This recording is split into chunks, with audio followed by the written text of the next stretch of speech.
కాపర్లు కూడా ఎప్పుడు సిద్ధంగా ఉండాలట.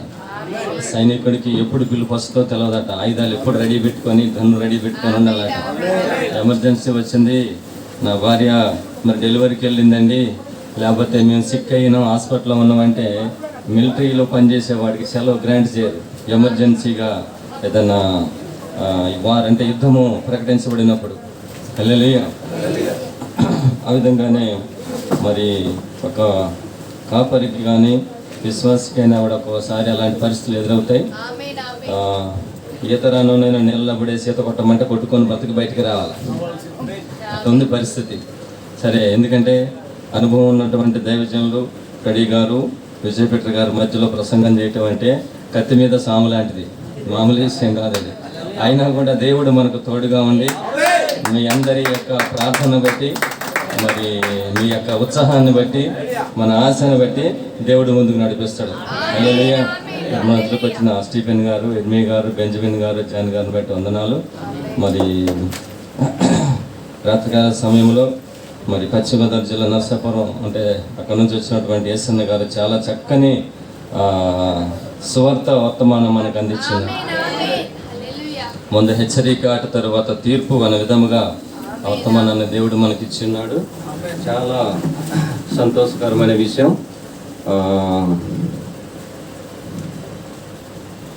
మన వరకు మనం మన ఇంటి దగ్గర పెట్టుకున్నాం, కానీ ఆ సువార్త అనేది చక్కగా ఈ గ్రామం అంతా వినపడిందని నేను నమ్ముతున్నాను.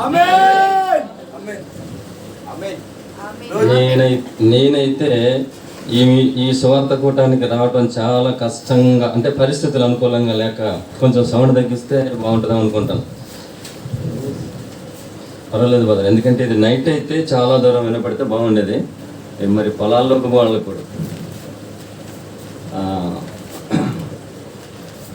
విజయపెట్ర గారు రెండు బ్రదర్ అన్నప్పుడు వచ్చిన తర్వాత నేను చాలా విషయాలు ఇక్కడ నేర్చుకుంటున్నాను. ఎందుకంటే పౌలు గారు అన్నారు కొరింథీ పత్రికల్లో, సువార్త చేయమన్నారు, కానీ సువార్త అనేది ఏదో కరపత్రికలు వెళ్ళి ప్రకటిస్తే చేసే సువార్త కాదు. సువార్త పరిశుద్ధాత్మతో కూడినది అయితే బలం కలిగి ఉంటుంది. నేను చాలా సంతోషపడ్డా. నేను ఒక బ్రదర్ వస్తా అసలే పరిస్థితులు బాగలేవు, విజయపెట్ట గారండి డోర్ విజిట్ అంటున్నాడు, కరపత్రికలు పట్టుకొని పోమంటారు, కరపత్రికలు పట్టుకొని పోతే కర్రలు పట్టుకొని వస్తారే మన మీదకి అని అనుకుంటూ వచ్చాం. కానీ దేవుడు గొప్పవాడు. మన ఆలోచనలు వేరు, ఆయన ఆలోచనలు వేరు. మనం కొంచెమే మన ముందున్న దాన్నే చూస్తాం. దేవుడు ఆది అంతము ఎరిగిన వాడు, నడిపించేవాడు ఆయనే. ఆయనకి తెలుసు అనకూడదు, అంటే నడిపించేవాడు ఆయన. హల్లెలూయా. మరి ఆయన మనస్సులో పెట్టిన ఆలోచనను దేవుడు సఫలం చేశాడు. హల్లెలూయా. రాత్రి మేము చాలా హ్యాపీ ఫీల్ అయ్యాం. నా వరకు నేను అనుకున్నాను, సువార్త చేయకపోవటం అనేది చాలా తప్పు. చాలామంది అనుకుంటారు విజయపెట్ర గారికి ఏంటి సువార్త, ఈ రోజుల్లో సువార్త లేనిది మన విశ్వాసులు ఆల్రెడీ వచ్చేస్తారు కదా. మనం కూడా వర్తమానంలో ఉన్నవారు ఏమనుకుంటాం అంటే మాది చిన్న సంఘం అండి అనుకుంటూ తృప్తి పడిపోతూ ఉంటాం. వధువు చిన్నదన్నదని. సువార్త చేయటం అనేది చాలా గొప్ప కార్యం. వారి ఒక్కరి వరకు కాదు, మీరు వెనక సపోర్ట్ ఉండి బలంగా మేము ఉన్నాం పాస్టర్ గారు పొమ్మంటేనే సువార్త జరిగింది. ఆయన గారు రానియకుండా మీరందరూ వెళ్ళి చేశారు. సంఘం చాలా చక్కగా బాధ్యత తీసుకొని చేయటం అనేది గొప్ప కార్యం. ఎందుకంటే చాలా మందికి చాలా వనరులు ఉంటాయి ఆస్తిపరులకి, కానీ పిల్లలు సక్రమైన లేకపోతే ప్రయోజనం ఏముంది? వాడు తాగుబోతావు, సరైనటువంటి విధానం లేని వాడు ఉంటే ప్రయోజనం ఏముంది? అన్నీ ఉన్నాయి, చేసేవాళ్ళు ఎవరు? అలాగే పాస్టర్ గారు ఎంత మంచివారైనా అందరినీ కొంచెం లోపలికి రమ్మనండి. అక్కడ ఎవరిని ఆపద్దు, సంఘ పెద్దలు లోపలికి రమ్మని చెప్పండి. ఆ దినాకర్ని కూడా వచ్చి లోపల కూర్చోమనండి. ఎవరు కుర్చీల వైపు చూడద్దు. సామేల్ బ్రదర్ ఇట్లా మీరు చూస్తాను వెనక నాకు తెలుసు, కానీ అందరు లోపల వచ్చి కూర్చోవాలి. దయచేసి ఒక్క నిమిషం, అందరు లోపల వచ్చి కూర్చోవాలి. మీరు జాన్ బ్రదర్ మీరు నిలబడండి, మీరు అక్కడ ఉండండి. ఎవరన్నా వస్తాడు కూర్చో. ప్రసంగ్ బ్రదర్ మీరు కూర్చోండి. ఎవరు కూడా అక్కడ ఉండొద్దు. దినాకరు ప్రతి ఒక్కరు వచ్చి లోపల ఉండాలి. అక్కడ కుర్చీలలో ఎవరు కూర్చోవద్దు. బయట చెట్టు కింద ఉండొద్దు. అందరిని ఇక్కడ రమ్మనండి, స్థలం ఉన్నది. హల్లెలూయా, హల్లెలూయా.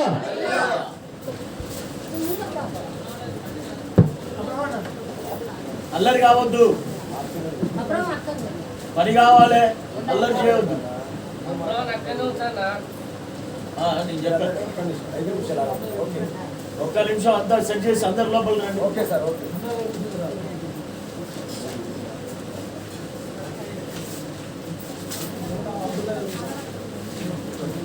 బ్రదర్ మీరు మాట్లాడొద్దు, మాట్లాడకుండా పని కావాలి, అల్లరి వినబడవద్దు. ఏమంటున్నా? మీరు సైలెన్స్ గా రావాలి, తొందర రావాలి.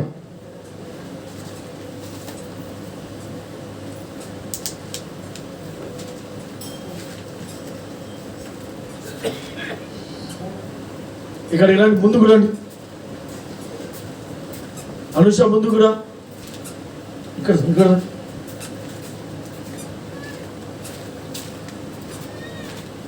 ఇక్కడ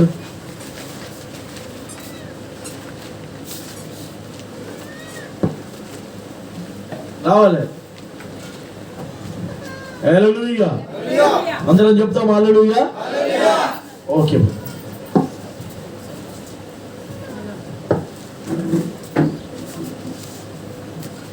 సరే,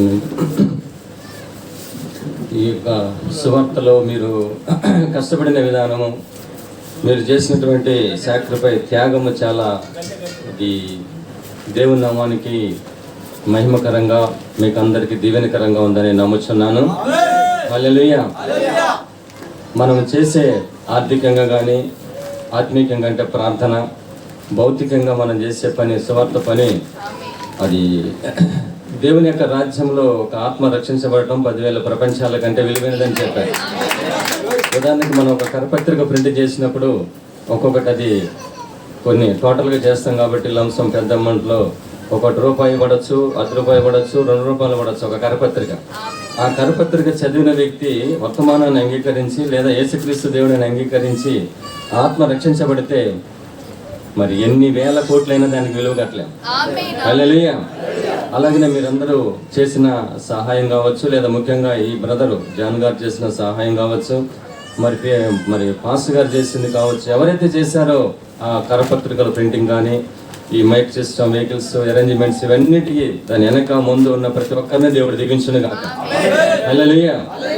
ఇల్లు కట్టబడిందంటే కట్టిన తర్వాత చూసి ఎవరు కట్టారంటాం, కట్టిన వాడిని మర్చిపోతాం, కట్టించిన ఆయన పొగుడుతాం. హల్లెలూయా. అలాగనే ఇక్కడ ఎవరు చేశారు సువార్త, దాని వెనక కృషి, ప్రార్థన, అనేక రోజులు ఫాస్టింగ్, ప్రేయర్, వీటన్నిటి యొక్క ప్రతిఫలమే ఒక ఆత్మ రక్షించబడటం అనేది. హల్లెలూయా. హల్లెలూయా. చాలా మరి ఇందాక పాస్టర్ గారు చెప్పారు, విజయపెట్ట గారు, ఇది ప్రారంభము మాత్రమే అన్నాడు. మరి ముగింపు ఎంత భయంకరంగా ఉంటుందో, డేంజర్గా ఉంటుందో మరి. దాని అర్థం పవర్ఫుల్ గా. హల్లెలూయా. హల్లెలూయా. అంటే చివరి సువార్త కూడికకు కొన్ని నూతన ఆత్మలతో పాటు ఉంటారని నేను ఆశిస్తున్నాను. దైవజనులే కావచ్చు, విశ్వాసులే కావచ్చు, మనందరం అదే విధానంలో ప్రార్థన చేద్దాం. ఎందుకంటే ఒక జాలరి చేపలకి వెళ్ళి ఆయన చేపలు పెట్టి ఆయన వలబట్టుకొని గోదావరికి వెళ్ళిండు సముద్రానికి. ఆ రోజుల్లో చేపలు పడలేదు. ఇంటికి వచ్చి వాళ్ళు అమ్ముకుంటాడా? ఏమండి, మళ్ళీ ఏం చేస్తాడు? మళ్ళీ రేపు ఉదయం వెళ్తాడు, మళ్ళీ చేపలు వేస్తాడు, అంటే వాళ్ళు విసురుతూ ఉంటాడు, చేపలు దొరకవు. నిరుత్సాహంతో ఇంటికి వస్తాడు, తీసుకెళ్ళిన ఆ ఫీడ్ ఏంటంటే నూకలు, బియ్యం అలాంటివి అన్నీ అయిపోతాయి. మళ్ళీ తిరిగి వస్తాడు, మళ్ళీ నెక్స్ట్ డే అదే పని చేస్తాడు. హల్లెలూయా. మరి మనం అలా చేయకూడదా? హల్లెలూయా. ఈ గిదముత్తరం గ్రామంలో ఎవరు రాలేదనుకోండి, మరి సువార్త కూడా మానేద్దామా? మానేయకూడదు. హల్లెలూయా. ఇంకా రెట్టింపు విశ్వాసంతో, ఆసక్తితో, మరి ఇంకా ప్రేరేపణతో ముందుకెళ్ళాలి మనం. హల్లెలూయా. హల్లెలూయా. ప్రభునామానికి మహిమ కలుగును గాక.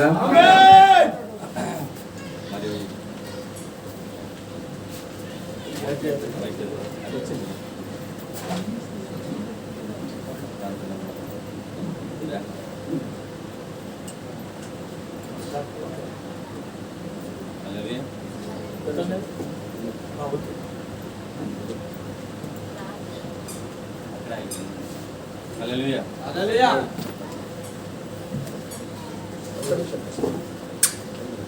సెల్లువా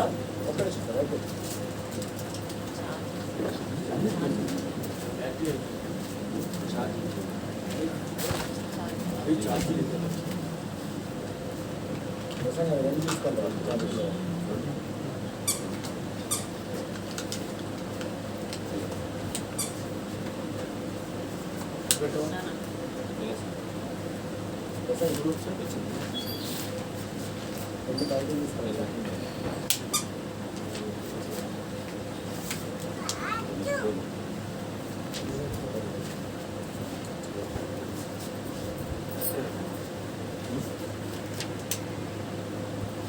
ది లార్డ్.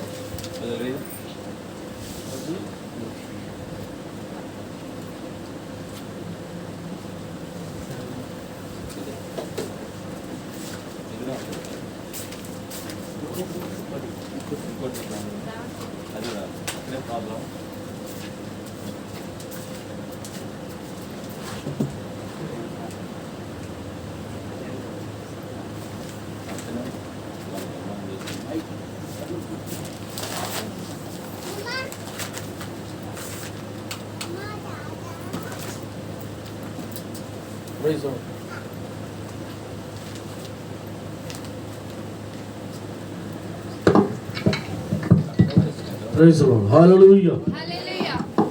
హల్లెలూయా. ప్రభునామానికి మహిమ కలుగును గాక. మరి కాబట్టి క్రీస్తు ప్రియులారా, మరి ఈ సువార్త కూటాలకు మరి వచ్చిన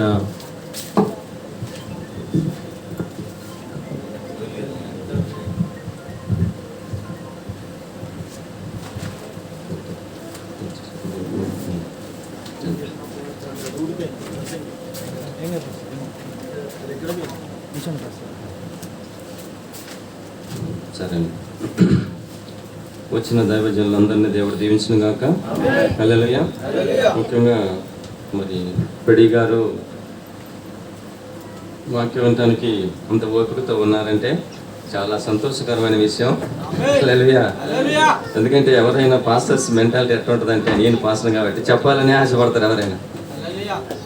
కానీ ప్రభుత్వం చెప్పాడు, నేర్చుకునే స్వభావం కలిగి ఉండాలన్నారు. ఎందుకంటే ఆయన నీవు తగ్గించుకుని మన వర్తమానంలో చెప్పారు. ఆయన నెవిల్ బ్రదర్ ప్రసంగం చేస్తుంటే ఆయన ఒక 20 ప్రసంగాలు తయారైనాయి అంట. అంటే సబ్జెక్ట్ వైజ్గా పాయింట్ వైజ్గా తీసుకుంటే ఆయనకు, అంటే ఆయన అంత ఒబిడియంట్ విధేయతతో ఉండి నేర్చుకున్నాడు మన ప్రవక్త గారు. నేను అనే దాన్ని తీసేయండి అని చెప్పాడు. ఒక ఆయన ఒక లెటర్ ఏదో రాసుకుంటూ నేను అనే పదాన్ని చాలా సార్లు వాడిండి అని చెప్పారు ప్రవక్త గారు. అంటే ప్రవక్త గారు ఇంకో మాట అన్నారు, బ్రహ్మంకి శత్రువు ఎవరు? నేనే. అంటే బ్రహ్మం గారే. అంటే ఈ మానవ విధానం, నాకు తెలుసు, నేను గొప్పవాణ్ణి అనేది ఏదైతే ఉందో దాన్ని తీసి మనం పక్కన పెడితే అప్పుడు ప్రభు వస్తాడు మనలోకి. హల్లెలూయా. అందుని బట్టి రెడ్డి పాస్టర్ గారికి నాకు ప్రత్యేక వందనాలు. నేను అనుకుంటున్నా మా దగ్గర కూడా పెట్టించాలని. మీరు కాఫీ కొట్టారో లేకపోతే టీ కొట్టారో టీ తాగారో అనుకోండి, కానీ చేయాల్సిందే.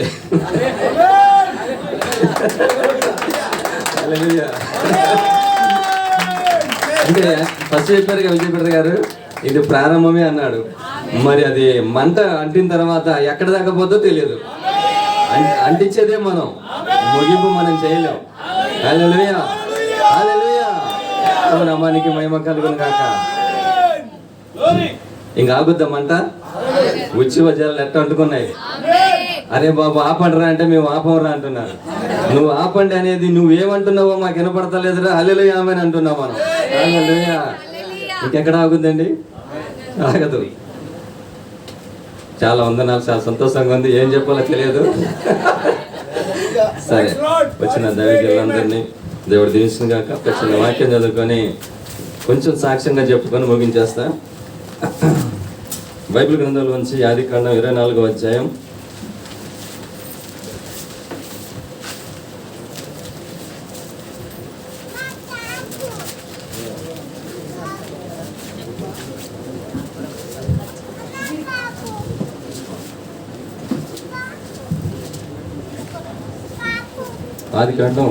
24వ అధ్యాయము 12వ వచనం నుంచి 12, 13, 14 వచనం.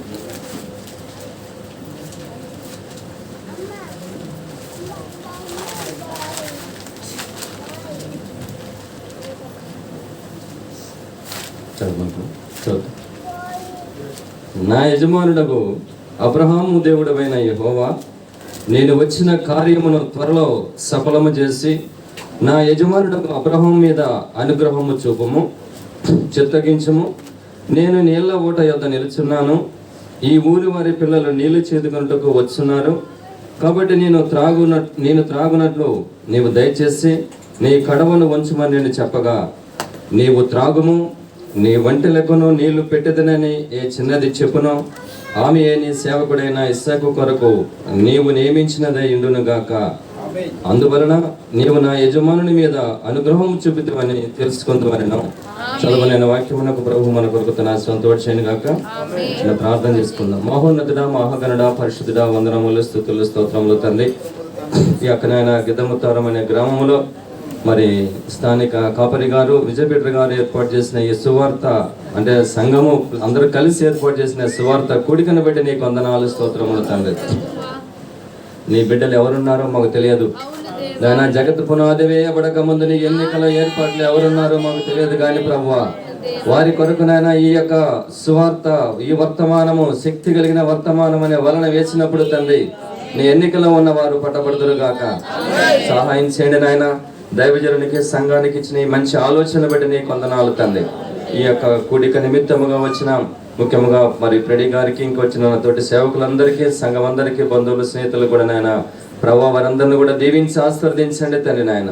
ప్రభావ ఏ ఉద్దేశంతో ఈ కూడికను ఏర్పాటు చేస్తున్నారో ఆ ఉద్దేశము, ఆ కార్యము సఫలమగును గాక. ప్రభావ ఈ కుటుంబాన్ని దీవించండి, ఆశీర్వదించండి. వారు ఎంతో వ్యయ ప్రయాసాలకు వచ్చి దైవజనులను సంఘమును చేర్చుకొని వారిని ఆదరిస్తున్న విధానం బట్టి నీకు వందనాలు, స్తోత్రములు తండ్రి. ప్రభువా, ఈ యొక్క సువార్త ఇంకా బహుబలముగా అనేక గ్రామాల్లోనికి, అనేక కుటుంబాల్లోకి వెళ్ళి నాయన అది ఫలభరితంగా ఉన్నట్లుగా సహాయం చేస్తారని ఇప్పుడు నాయన చదువుకున్న వాక్యమును ప్రభువా మీ చేతులకు అప్పగిస్తున్నాము తండ్రి. ప్రభువా, నీ వాక్యమనే రొట్టెను విరిచి మేమందరము తృప్తి చెందినట్లుగా సూటిగా తేటగా మాతో మాట్లాడండి. మీరే రంగం మీదకి రండి తండ్రి. ఈ స్థలము చుట్టూ నీ దూతలు ఉంచండి నాయన. ఈ స్వరము, ఈ శబ్దమును వినిచున్నంత వరకు కూడా నాయన ఎవరైతే తింటున్నారో వారందరి హృదయాలు తెరపడినట్లుగా సహాయం చేయండి. ఒకసారి మీరు రంగం మీదకి రండి తండ్రి. ప్రభువా, మేము ఎంతమంది ఉన్నప్పటికైనా మీరు లేకపోయినట్లయితే అది ప్రయోజనం ఏమీ లేదు తండ్రి. కాబట్టి మిమ్మల్ని ఆహ్వానిస్తున్నాము తండ్రి. అలాగే పెంతెకొస్తు పండుగ దినమున 120 మంది మేడగదిలోకి వెళ్ళి 9 రోజులు వరకు ప్రార్థించినా కూడా ప్రభువా వారికి ఒక అనుభూతి కలగలేదు నాయన. 10వ దినమున ప్రభు అందరూ ఏకమనసు, ఏకాత్మ కలిగి ఉన్నప్పుడు వారి మీద నీ ఆత్మను దించిన దేవుడవు నాయన. అదే అనుభవంలోకి ఈరోజు మమ్మల్ని నడిపించండి నాయన. నీ ఆత్మని ఇక్కడ దించండి నాయన. మేమందరం ఏకమనసు, ఏకాత్మతో ఉందుముగాక. నీ ఆత్మ తాకిడి ఇక్కడ కలిగించండి తండ్రి. మేమందరము మానవులమే, మట్టి పాత్రలమే, కానీ నీ ఆత్మ అభిషేకముతో నింపబడినప్పుడు మేము కూడా నీ వాక్య శక్తిని కలిగి ఉంటామని నమ్ముచున్నాము తండ్రి. సహాయం చేయండి, దీవించండి, ఆస్వాదించండి తండ్రి. ప్రభు అల్పున యోగ్య నన్ను జ్ఞాపకం చేసుకోండి తండ్రి. మీరే రంగం మీదకి వచ్చి కార్యం జరిగిస్తారని మా ప్రభు రక్షకుడైన యేసుక్రీస్తు పరిశుద్ధ నామమున అడుగుచున్నాం. ఆమేన్. కూర్చోండి.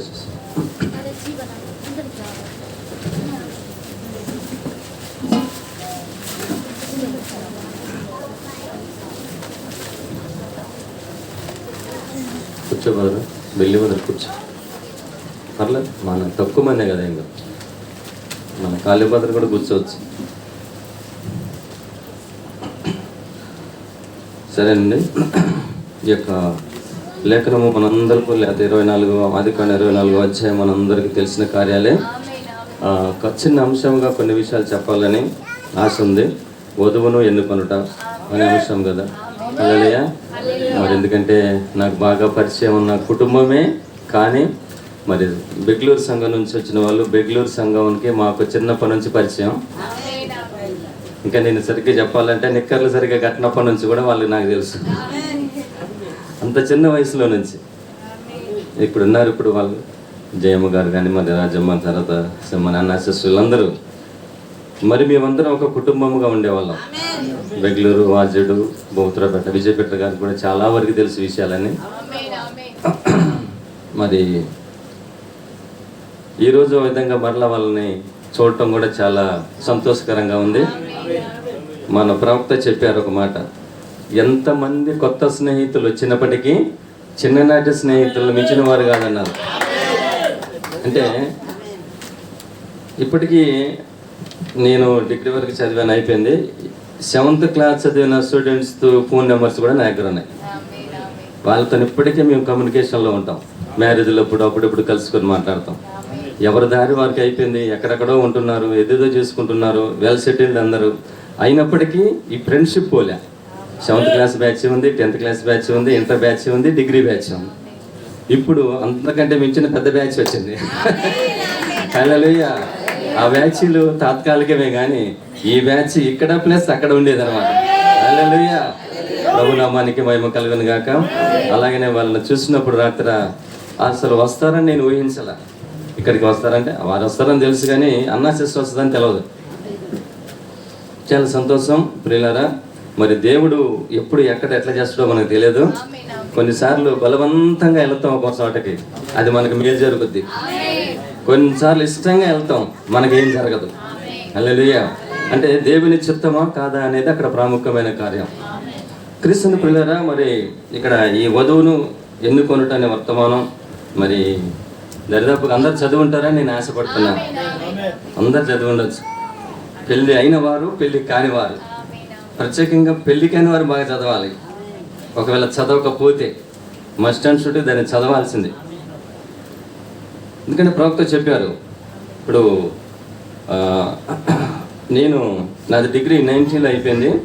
19లో డిగ్రీ అయిపోయినామంటే ప్రభు యేసుక్రీస్తు బాప్టిజం తీసుకోవడం జరిగింది. బెంగళూరు వాళ్ళకి ముందు రోజు, తర్వాత రోజు మా దగ్గరకు వచ్చి గుంటూరు భాస్కరరావు గారు ఆ రోజు ఇంచుమించు ఒక 15-16 మందికి ఇచ్చారు. జూలై 10వ తారీఖున 1990లో. తర్వాత కొంతకాలానికి వర్తమానం నా చేతికి అందింది, ఈ వధువుని ఎన్నుకొనుటనే వర్తమానం. అంతకుముందు నాకు డిగ్రీ అయిపోయిన తర్వాత జాబ్ ట్రయల్స్లో ఉన్నాము. అక్కడ అశోకపురం దగ్గర ఇవాటర్ ప్లాంట్లో జాబ్ ప్రయత్నం చేస్తున్నాం. బయట నుంచి సంబంధాలు వస్తున్నాయి, చాలా సంబంధాలు వచ్చాయి, 4-5 సంబంధాలు. ఇక మా వాళ్ళందరూ ప్రపోజ్ చేస్తున్నారు, కట్నం ఎంత వస్తుంది, చదువుకున్నాడు, మంచి జాబ్ కదా అంటే రాబోతుంది. ఆల్రెడీ అది అంతా ఓకే అయింది. దానికి కావాల్సినటువంటి డబ్బులు కూడా పెట్టాం, చాలా అయిపోయింది. ల్యాండ్ తీసుకున్నాం. ల్యాండ్ లూజర్స్కి ఇస్తారనమాట. ఆ విధంగా మనది కాకపోయినా వేరే వాళ్ళది ల్యాండ్ తీసుకొని మన పేరు మీద ట్రాన్స్ఫర్ చేయించాం, అన్నీ అయిపోయినాయి. ఎందుకు చెప్తున్నానంటే మన గొప్ప కోసం కాదు, దేవుడు చేసింది నా జీవితమే ఒక సాక్ష్యం. ఈ వర్తమానం అప్పుడు వచ్చిన తర్వాత ఈ బుక్ చదివాను, నేను వర్తమానం చదివాను 90లో, అంటే 91 ఆ టైంలో. మరి ఇప్పుడు నేను చేసుకున్నది మీకు తెలుసు సిస్టర్ వాళ్ళకి, మా అక్కయ్య కూతురు మేనగోడలు జ్యోతి. మా అక్కయ్య, మేము 6 అన్నదమ్ములం, ఒకటే సిస్టర్ మధ్యలో, ముగ్గురు తర్వాత అక్కయ్య తర్వాత ముగ్గురం, నేను లాస్ట్ 6వ అని. మా అక్కయ్య వచ్చి ఒకరోజు నేను లేను, ఇంటి దగ్గర లేనప్పుడు వచ్చేసి మా అమ్మాయిని నీకు ఇస్తానని చెప్పేసి ఇంటి దగ్గర ఏడ్చి గోలబెట్టి చాలా బాధపడి వెళ్ళిపోయిందంట. మా వాళ్ళందరూ ఏమన్నారంటే చేసుకుంటారని అడిగితే ఈ బ్లడ్ రిలేషన్ కదా, దగ్గర సంబంధం చేసుకోనని చెప్పడం జరిగింది. సరే అయిపోయింది, ఎట్టి పరిస్థితుల్లో చేసుకోవని కరాఖండిగా చెప్పేశాం. అయిపోయిన తర్వాత మరి నేను ఈ వర్తమానం అప్పుడు చదివిన తర్వాత ప్రార్థించడం మొదలుపెట్టాను. ఇక నా పని అప్పుడు పోయింది. ఎప్పుడైతే ప్రార్థించడం మొదలుపెట్టిన తర్వాత దేవుడు మరి మా మిస్సెస్ని చిన్నమ్మాయిగా ఫుల్ జాకెట్ ఫ్రాక్ వేసుకొని మోకరించి ప్రార్థన చేసుకున్నట్టుగా చూపెట్టాడు నాకు కల్లో. వాళ్ళకి ప్రార్థన తెలియదు, వాళ్ళ అమ్మకి తెలియదు, వాళ్ళ నాన్నకి తెలియదు ప్రార్థన అంటే. మరి ఈ అమ్మాయి ఎట్లా ప్రార్థన చేసుకుంటుంది? ఒకవేళ ఏమైనా నేను చేసుకోవాలని అప్పుడు డిసైడ్ చేసి నేనే కబురు పంపించి వద్దని రిజెక్ట్ చేసుకుని నేనే ఇంటికి కబురు పంపించి నేనే మీ అమ్మాయిని చేసుకుంటానని చెప్పి అప్పుడు ఆ పెళ్లి చేసుకోవడం జరిగింది. ఆ పెళ్లి కూడా ఇప్పుడు బెంగళూరులో ఉన్న పాస్టర్ గారు అబ్రహం గారు మరి అమ్మాజమ్మ గారు వాళ్ళు వచ్చి ఆ పెళ్లి జరిగించడం. అంటే అది క్రిస్టియన్ మ్యారేజే కానీ క్రిస్టియన్ విధానంలో జరగల. తెలియదు ఆయనకు తెలియదు, మామూలుగా చేశారు ఆ పెళ్లి. ఇప్పుడు ఏమర్థమైంది మీకు? మీ సోదరితో నాకెందుకు రా బాబు అనుకుంటున్నారా? లేదు, అనుకోకండి. ప్లీజ్ ట్రై టు అండర్స్టాండ్ మీ. హల్లెలూయా. అర్థం చేసుకోవడానికి ప్రయత్నం చేయండి. మీకు పెళ్ళిళ్ళు అయిపోయినా పర్వాలేదు, మీ పిల్లలు ఉన్నారు కదా, ఈ వర్తమానం కూడా అంతే. హల్లెలూయా. మనందరం ఆలోచించాల్సింది. తర్వాత మ్యారేజ్ అయిపోయింది. మరి సిస్టర్ కూడా క్రమంగా అసలు తెలియదు, దేవుని గురించి తెలియదు, బైబిల్ గురించి తెలియదు, చదవటం తెలియదు. ప్రార్థనలో పెళ్ళిలో ప్రార్థన అంటే కళ్ళు మూసుకోవడం కూడా తెలియదు. ఆ పెళ్లి పెట్టేవాళ్ళని అందరూ ప్రార్థన చేస్తుంటే ఆమె కళ్ళు తెరిచి వస్తుంది, ఏంటో తెలియదు. నిజమండి. ఫస్ట్ 1992లో మరి ఎట్లాడుతో చూడండి, 30 సంవత్సరాల బ్యాక్ విలేజ్, అందులో ఒక గ్రామంలో క్రైస్తవ పెళ్ళి అంటే మనకు తెలిసిన వాళ్ళందరూ అనేక మంది వచ్చారు ఎట్లా జరుగుతుందో చూడాలని. మరి సిస్టర్ తర్వాత క్రమంగా ఆత్మీయంగా బలపడి వాక్యంలో ముందుకెళ్తా ఉంది. తర్వాత మరి ఒక 4 సంవత్సరాల దాకా పిల్లలు కలగల. ఈ లోపల బంధువులు స్నేహితుల మధ్యలో ఏంటి, ఇంకా పిల్లలు లేరు కాబట్టి నువ్వు ఇంకో పెళ్లి చేసుకోవాలి. రిజల్ట్గా జరిగినవి ఇవన్నీ. ఇంకా సంతానం లేదు కాబట్టి ఇక జనరల్గా ఏం చేస్తారు, ఈ ముసలోళ్ళకి ఇంకో ఆలోచన ఏముండదు కదా. పెళ్ళి ఏంటంటే పిల్లలు కాబట్టి పిల్లలకి పెళ్ళిళ్ళు అయినాక ఉద్యోగాల, ఇదే ఆలోచన ఉంటుంది, ఇంకేముంటుంది. వాళ్ళ తప్పు లేదు, వాళ్ళకి తెలిసిందే అది, వాళ్ళ నాలెడ్జ్ అంతే, వాళ్ళ దేవుడు పెట్టింది అంతవరకే. సరే ఇది కరెక్ట్ కాదు, వాళ్ళు చెప్పింది మనం ఎట్లా చేస్తామని అనుకున్నాం. తర్వాత 4 years తర్వాత మరి బాబు కలిగిండు. తర్వాత సెకండ్ ప్రత్యూష అంటే అమ్మాయి ప్రెగ్నెన్సీ ఉన్న టైంలో మా సిస్టర్కి ఏమని మనసులో ప్రేరేపిస్తుందంటే, ఈ అమ్మాయి పుడితే నువ్వు చచ్చిపోతావు. ఆల్రెడీ 2 పిల్లలు పుడతారని దేవుడు కళ్ళ సిస్టర్ చూపెట్టిండు. అప్పుడు మా అమ్మాయి పుడితే నువ్వు చచ్చిపోతావని సిస్టర్ చెప్పిందని. అది ఇది ఎట్లా జరుగుద్దని అప్పుడు మెసేజ్ ఇంత లేదు మనకి స్టార్టింగ్. మరి భాస్కర్ గారు అంటే పాస్టర్ గారు కూడా తెలుసు, వాళ్ళకు కూడా పరిచయం ఉన్నాయి. ఆయన కూడా అప్పుడప్పుడే కాబట్టి అంత లేదు. ఈ అక్కడ మనుగురు వెళ్ళారు మా వాళ్ళు. అప్పుడు 5th month ప్రెగ్నెన్సీ సిస్టర్కి. డాక్టర్ అబార్షన్ చేయించుదామని భయం మీద వెళ్ళిపోయారు. నేనేం చేశానంటే అక్కడ నుంచి బెంగళూరు వచ్చాను పాస్టర్ గారి దగ్గరికి, ఏం చేయాలనేది నిర్ణయం. వాళ్ళు హాస్పిటల్కి వెళ్ళారు, నేను ఇక్కడికి వచ్చాను, బెంగళూరు వచ్చాను. డాక్టర్ ఏమన్నాడంటే, మీ హస్బెండ్ లేకుండా మీరు వస్తే కుదరదని ఆయన రిజెక్ట్ చేసిండను. వాడు డబ్బులు మనిషి, ఎవరికైనా పోసేటోడు. ప్రభాకర్ అని ఒక ఆయన మంచిగున్న వాళ్ళు కూడా కోసి ఆపరేట్ చేసి కిడ్నీలు తీసి అమ్ముకునేవాడు. యాక్చువల్గా అది చేసేయచ్చు, కానీ దేవుడే మార్చాడు. ఆపరేషన్ నేను చేయాలి, నీ హస్బెండ్ తీసుకురా, 5th month వచ్చింది కాబట్టి సిగ్నేచర్ చేస్తాను అని చెప్తే వాళ్ళు వెనక్కి తిరిగి వచ్చారు. నేను పాస్టర్ గారితో సంప్రదించి సిస్టర్ వీళ్ళందరూ చేస్తే మనకు వర్తమానం ప్రకారంగా అబార్షన్ లేదు.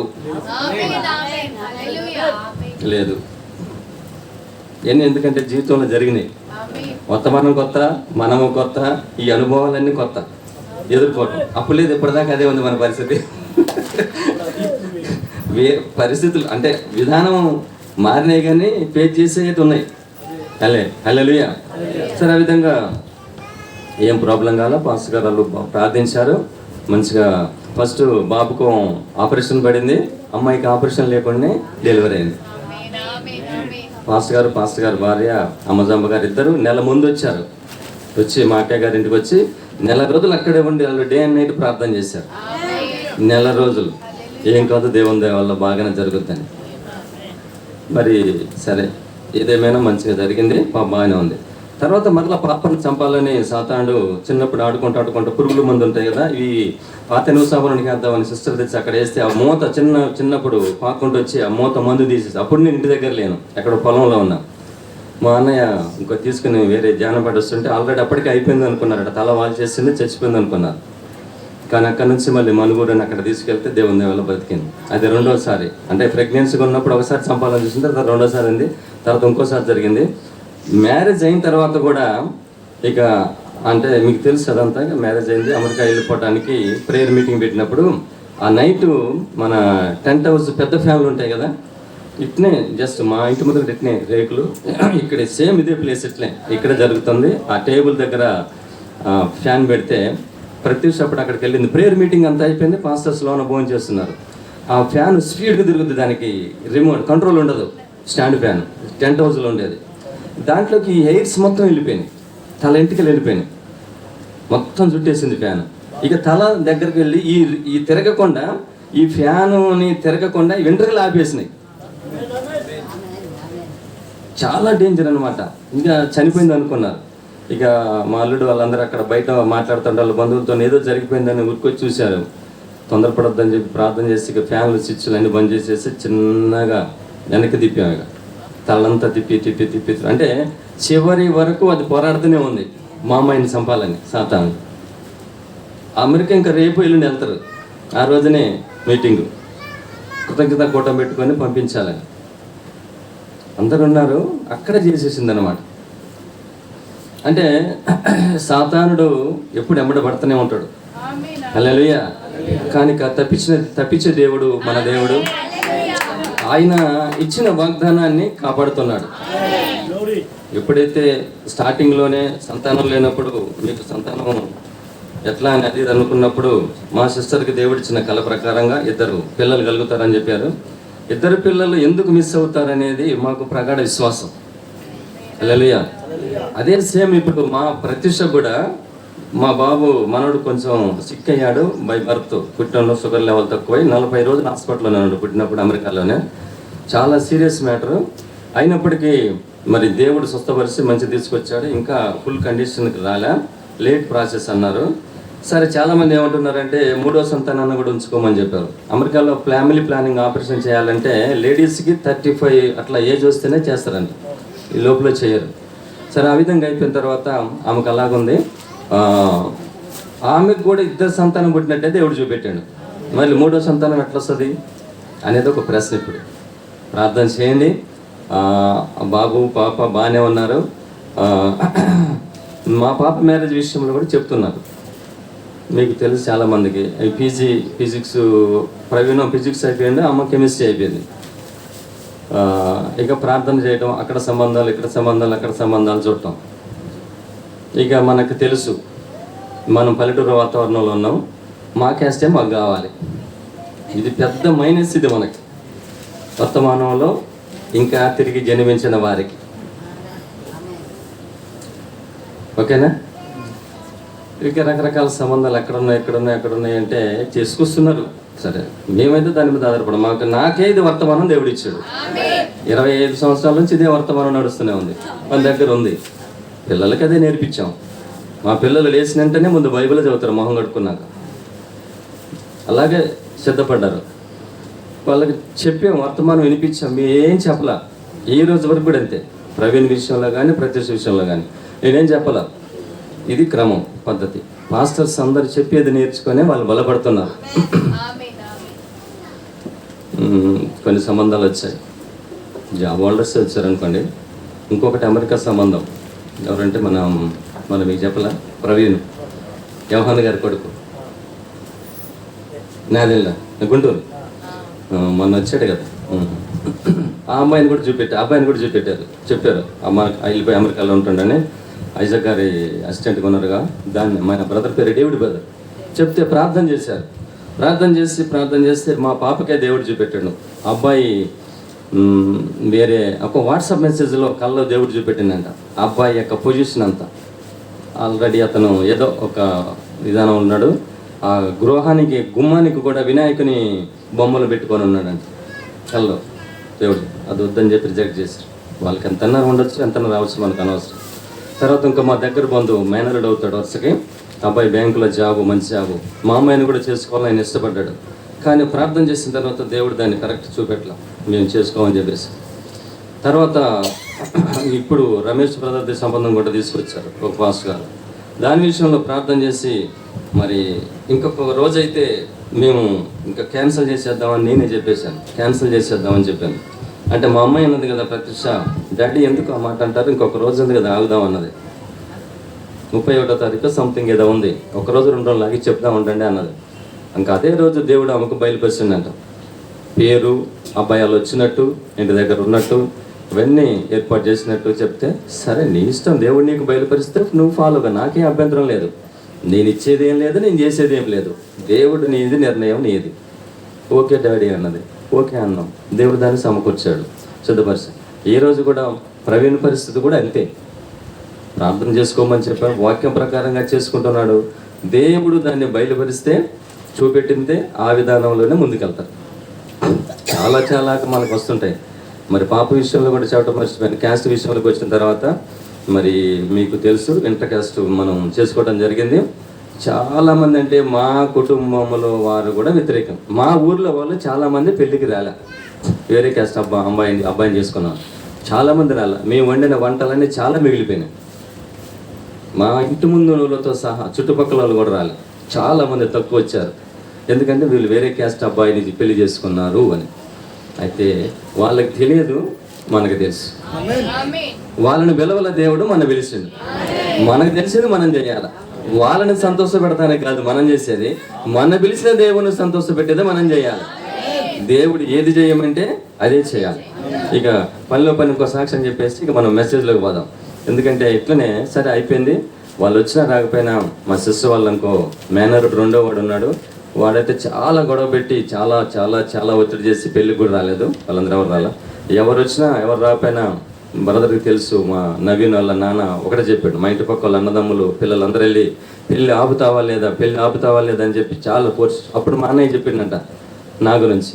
అంటే నేనే చిన్నవాడిని కదా, మనము ఎవరడ్డు పెట్టినా వాడు ఆగడు. మనం పెళ్ళికి వెళ్ళకపోతే తర్వాత మనమే పగైన వాళ్ళంగా మిగిలిపోతాం. పెళ్ళి అయితే ఆగదు, ఎవరు చెప్పినా వినరు.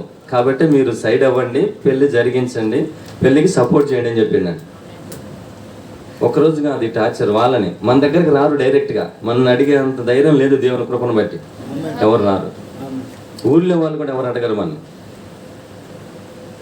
దేవుడు ఆ విధంగా చేశాడు. మరి చాలామంది ప్రశ్నించారు. అమెరికాలో ఉన్న ఒక బ్రదర్ కూడా నన్ను అడిగాడు, మీరు వేరే క్యాస్ట్కి ఇచ్చారు కదా, మీ అమ్మాయిని బాగా చూసుకుంటున్నాడు లేదని అడిగారు. ఎవరో కాదు, వాజేడు రాజబాబు గారే. ఆయన అమెరికాలో ఉంటాడు.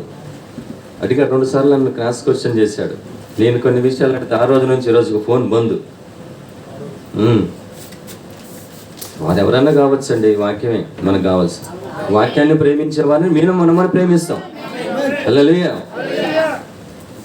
చాలా బాగా చూసుకుంటాడు, దేవుడిచ్చిన కృపాది అని చెప్పినాం. 2 సార్లు కూడా మేము అక్కడికి పోలే. 2 డెలివరీలు అల్లుడే చూసుకున్నాడు. 2 డెలివరీలు మామూలు విషయం కాదు. దేవుని కృప.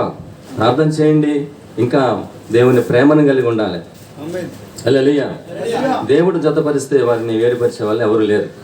అలాగనే మరి విజయపేట గారికి తెలుసు, మన నవీన్ వాళ్ళ చెల్లిని మనం పాల్భద్ర వాళ్ళ బిలివరికి అబ్బాయి పేరు శ్యాము ఏదో ఉంది కదా, నాగారు శ్యాము కానీ మేము మాట్లాడాం. అది కార్డులు కూడా ప్రింట్ చేసాం, అన్నీ అయిపోయినాయి. అది 30 పెళ్ళి కూడా వచ్చి కొంతమందికి కూడా కార్డులు ఇవ్వడం జరిగింది. అదే టైంలో ఫోన్ వచ్చింది. ఆ రోజు అబ్బాయి సిక్ అయ్యాడు, అక్కడే పోయాడు. మెసేజ్ కులం గురించి కూడా ఆ రోజు మాకు టార్చర్ ఎదురైంది. ఆ అబ్బాయికి ఇస్తున్నారేంటి వేరే క్యాస్ట్ అని. అయినా అన్నయ్య ముందుకు వచ్చాడు చేద్దామని.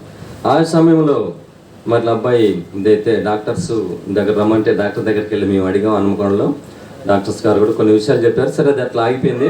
ఆగిపోయిన తర్వాత ఆ తొందరలో ఏం చేశాడు, ఈయన హిందువులు పెళ్లి చేశాడు. అన్నయ్యలు బాప్సం తీసుకొని వీళ్ళు చేయకుండా వేరే ఇంకొక అన్నయ్యలు వదినాలు పెట్టించేసి పెళ్లి చేశాడు. ఇప్పుడు మరి మరలా వాళ్ళు ఖమ్మం అన్నీ పోయింది, ఆస్తి అంతా పోయింది. ఒక 40-50 లక్షలు కట్టి ఇల్లు కడితే ఇల్లు లేకుండా పోయింది, అన్నీ పోయినాయి. ఇప్పుడు దేవుని దగ్గరకు వస్తున్నాం. 2 ఆడపిల్లలు పెద్దోళ్ళు అయ్యారు, ఇంతంత అయ్యారు. ఎందుకంటే చెప్పేది మెసేజ్ బైబిలే. ఇది మన జీవితంలో జరిగే కార్యం, అంతకంటే అవే జరిగేది. ఆ రోజు వాళ్ళకి జరిగింది దేవుడు రాపిచ్చాడు మనకు స్ఫూర్తినివ్వటానికి. మనం ఇప్పుడు ఈ కాలంలో మనం నిలబడాల, మనం చేయాల. హల్లెలూయా. తర్వాత ఇంకా 2-3 పెళ్ళిళ్ళు అయినాయి. ఒక సిస్టరు, ఏమనుకోకండి, వాళ్ళు కాపులే, భర్త నమ్మలేదు. తల్లి 2 కూతుర్లు నమ్మారు. నమ్మిన తర్వాత ఆమె ఏమన్నదంటే బాప్తిజం తీసుకున్న అమ్మాయికి హిందూ పెళ్ళికి సెటిల్మెంట్ చేసింది. అట్లా ఇవ్వకూడదమ్మా అని చెప్తే, మా కులానికి వాళ్ళు వచ్చి చేసుకుంటున్నారు కాబట్టి నేను ఇస్తానని చెప్పింది. ఆల్రెడీ అప్పటికే వాడు డ్రింకరు, అన్ని హ్యాబిట్స్ ఉన్నాయి వాడికి. అయినా కూడా వాంటెడ్గా ఇచ్చింది. కొన్ని సంవత్సరాలకి వాడు చనిపోయాడు. కిడ్నీలు ఫెయిల్యూర్ అయినాయి, సంథింగ్ ఏదో జరిగింది. 2 అమ్మాయిలు. ఆ అమ్మాయిలకు సరిగా మాటలు రావు, అది అన్కండిషన్ పొజిషన్లో ఉన్నారు. ఇప్పుడు ఇంకొక అమ్మాయి ఉంది. ఆ అమ్మాయికి కూడా మళ్ళీ హిందూ సంబంధం పెళ్లి చేయాలని చూస్తుంది. 31 సంబంధాలు చూశారు, ఇప్పటికీ 32 సంబంధాలు, క్షమించండి 50 సంబంధాలు చూశారు. అమ్మాయికి దగ్గర 29-30 సంవత్సరాలు వచ్చింది. అటు చేసుకోవట్లేదు, ఇటు చేసుకోవట్లేదు. వాళ్ళు నచ్చితే వీళ్ళు నచ్చరు, వీళ్ళు నచ్చితే వాళ్ళు నచ్చరు. చెప్తా ఇప్పుడు దాన్ని మెసేజ్లో దేవుడు ఏం చెప్పిండు, మనం ఏం చేస్తున్నాం, బైబిల్ ఏం చెప్పింది. హల్లెలూయా. అదొకటి అయిపోయింది. ఇంకా పాస్టర్స్ ఉన్నారు. ఇప్పుడు అబ్రహం గారు ఉన్నారుగా, వాజేడు కాదు, బెంగళూరు పాస్టర్ గారి మనవరాలకి ఈయన పాస్టర్ గారు భార్య దేవుని నమ్ముకుని, ఆయన బిడ్డ అల్లుడు దేవుని నమ్ముకుని బాప్సం తీసుకున్నారు వర్తమానంలో. వాళ్ళకి పుట్టిన కూతురు మనవరాలకి ఈ పాస్టర్ గారి దగ్గర నుండి ఇందు పెళ్లి చేయించింది. వాళ్ళకేస్తానే మా ఊర్లోనే మేమే చేయించాం. అంటే సంఘాన్ని ఆసరా చేసుకొని రాజులని మీరు రాజుల అబ్బాయి ఇస్తాను. వాడు అప్పటికి కరెక్ట్ అయినటువంటి విధానం కాదు. పెళ్ళయింది, ఒక కొడుకు పుట్టిండు చైతుగాడు. ఇప్పటికీ కనీసం సేమ్ మన ప్రవీణ్ విజయం ఉంటుంది, 28, 27 అట్లా ఎబ్బో ఉంటాడు. అన్ని సంవత్సరాల నుంచి భార్యాభర్తలకు సంబంధాలు లేవు. అబ్బాయి పుట్టిన దగ్గర నుంచి వేరువేరుగా జీవిస్తున్నారు. మొన్న జానపేటలో పెళ్ళి కలిసాడు ఆడు రాంబాబు. ఎక్కడికి వచ్చారంటే మొన్న వచ్చాను అన్నాడు. ఎవరు? జ్యోతిమగడు. అంటే ఇవన్నీ ఎందుకు చెప్తున్నానంటే మన అవసరం ఇప్పుడు. వాళ్ళది అయిపోయింది, ఇప్పుడు రంగం మీద మనం ఉన్నాం. హల్లెలూయా. మనం జాగ్రత్తగా ఉండాలి. హల్లెలూయా. దేవుడు పక్షపాతి గారు. ఆమేన్. మనం నమ్మితే దేవుని కార్యాలు చూడొచ్చు. హల్లెలూయా. ఇక ఇప్పుడు చెప్పకూడదు, మరి ఏమైనా బాధపడతాం అన్న సిస్టర్ సాయి వాళ్ళకి ఏమవుతాడు? అబ్రహం గారు బావగారా మరిది అవుతాడా? మరిది అవుతాడు. వాజేడు అబ్రహం గారు పాస్టర్ గారు వాళ్ళ మనవడిని వీళ్ళ తమ్ముడు కూతురు యోబు గారి కూతురికి ఇచ్చారు. వాళ్ళు సేమ్ క్యాస్ట్ అని వాళ్ళు చేసుకున్నారు. అలా ఏదో ఒకటి హిందూ పెళ్ళి అంటే క్రైస్తవ పెళ్ళి చేశారులే, కానీ ఇక ఏదో జరిగింది.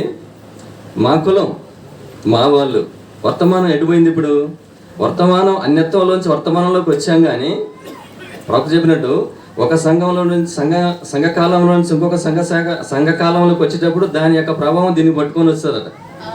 అలాగనే మనం వచ్చాం, కానీ మన పద్ధతులు ఆచారాలు ఏం పోయినాయా? పోలే. మా కులం వాళ్ళకి మేము ఇచ్చుకుంటామని ఇచ్చుకున్నారు. ఇంకా అది అయింది సంథింగ్. అబ్బాయి మళ్ళీ పెళ్లి చేసుకున్నాడు, ఈ అమ్మాయి అట్లే ఉంటుంది. ఇంకొక వాజేడు పాస్టర్ గారు మొన్న వాళ్ళ కూతురికి హిందూ పెళ్లి చేశాడు. ఏమో తర్వాత తెలుసుకో, నేను చెప్పని పేర్లు అయ్యాను.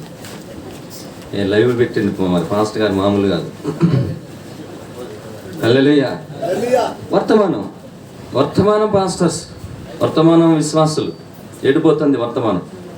వర్తమానం కరెక్టేనండి, వర్తమానం తప్పట్టకూడదు. వర్తమానం కరెక్ట్గా నమ్మకపోతేనే మనకు సమస్యలు. హల్లెలూయా.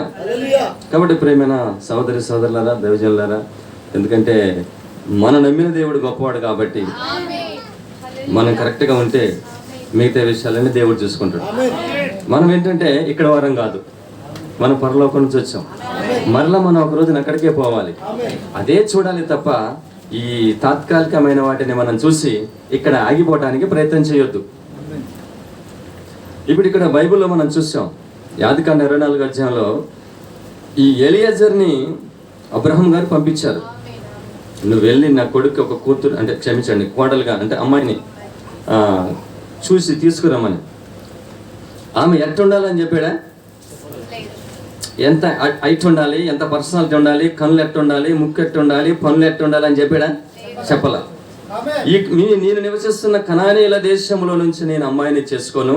హల్లెలూయా. అదంటే మన హిందూయిజంలో నుంచో మన క్యాస్టిజంలో నుంచో వద్దు. హల్లెలూయా. మనం అర్థం చేసుకుందాం. నా స్వదేశం అంటే నా వాళ్ళు అనేవాళ్ళు అంటే మనం ఇక్కడ స్వదేశం అని అక్కడ అన్నారు కదా అని మన స్వదేశం అనుకొని మన బంధువులకు మళ్ళీ అటు వెళ్ళకండి. మన వర్తమానంలోకి వెళ్ళి మన వర్తమానంలో మనం చేసుకోవాలి.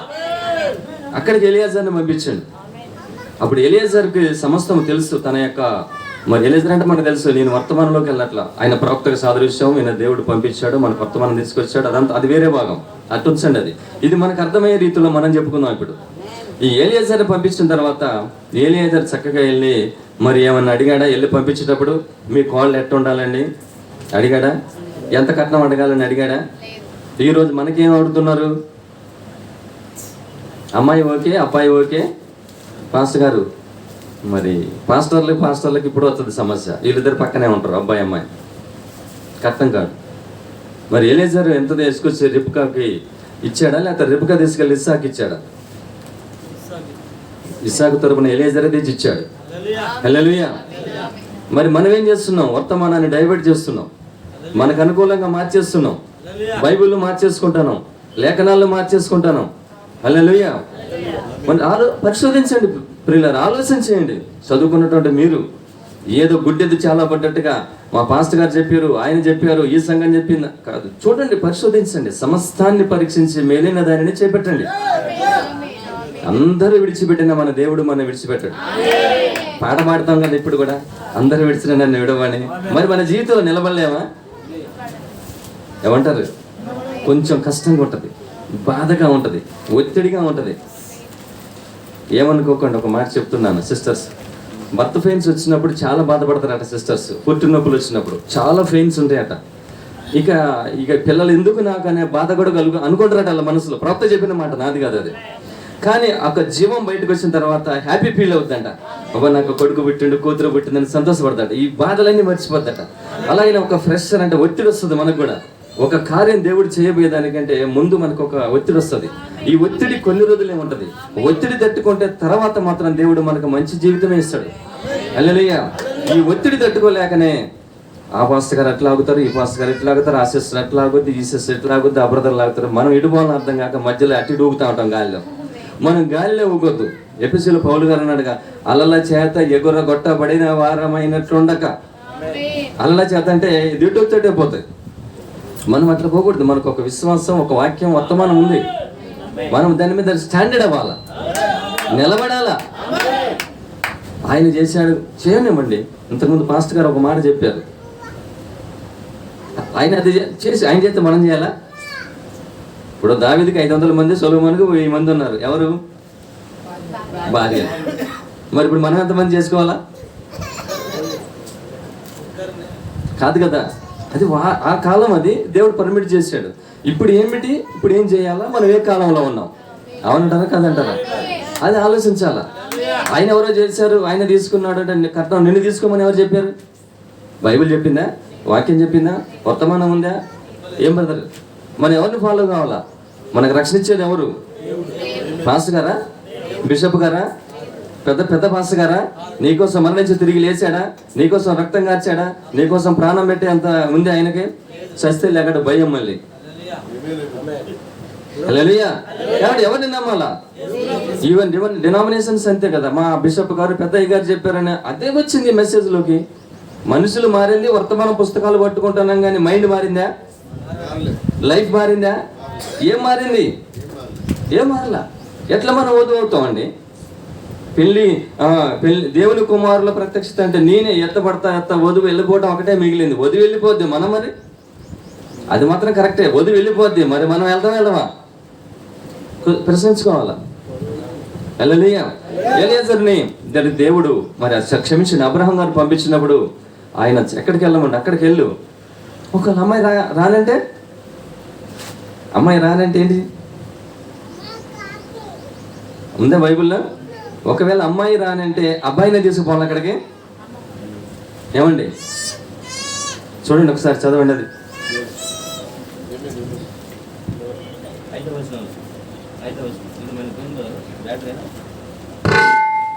హల్లెలూయా.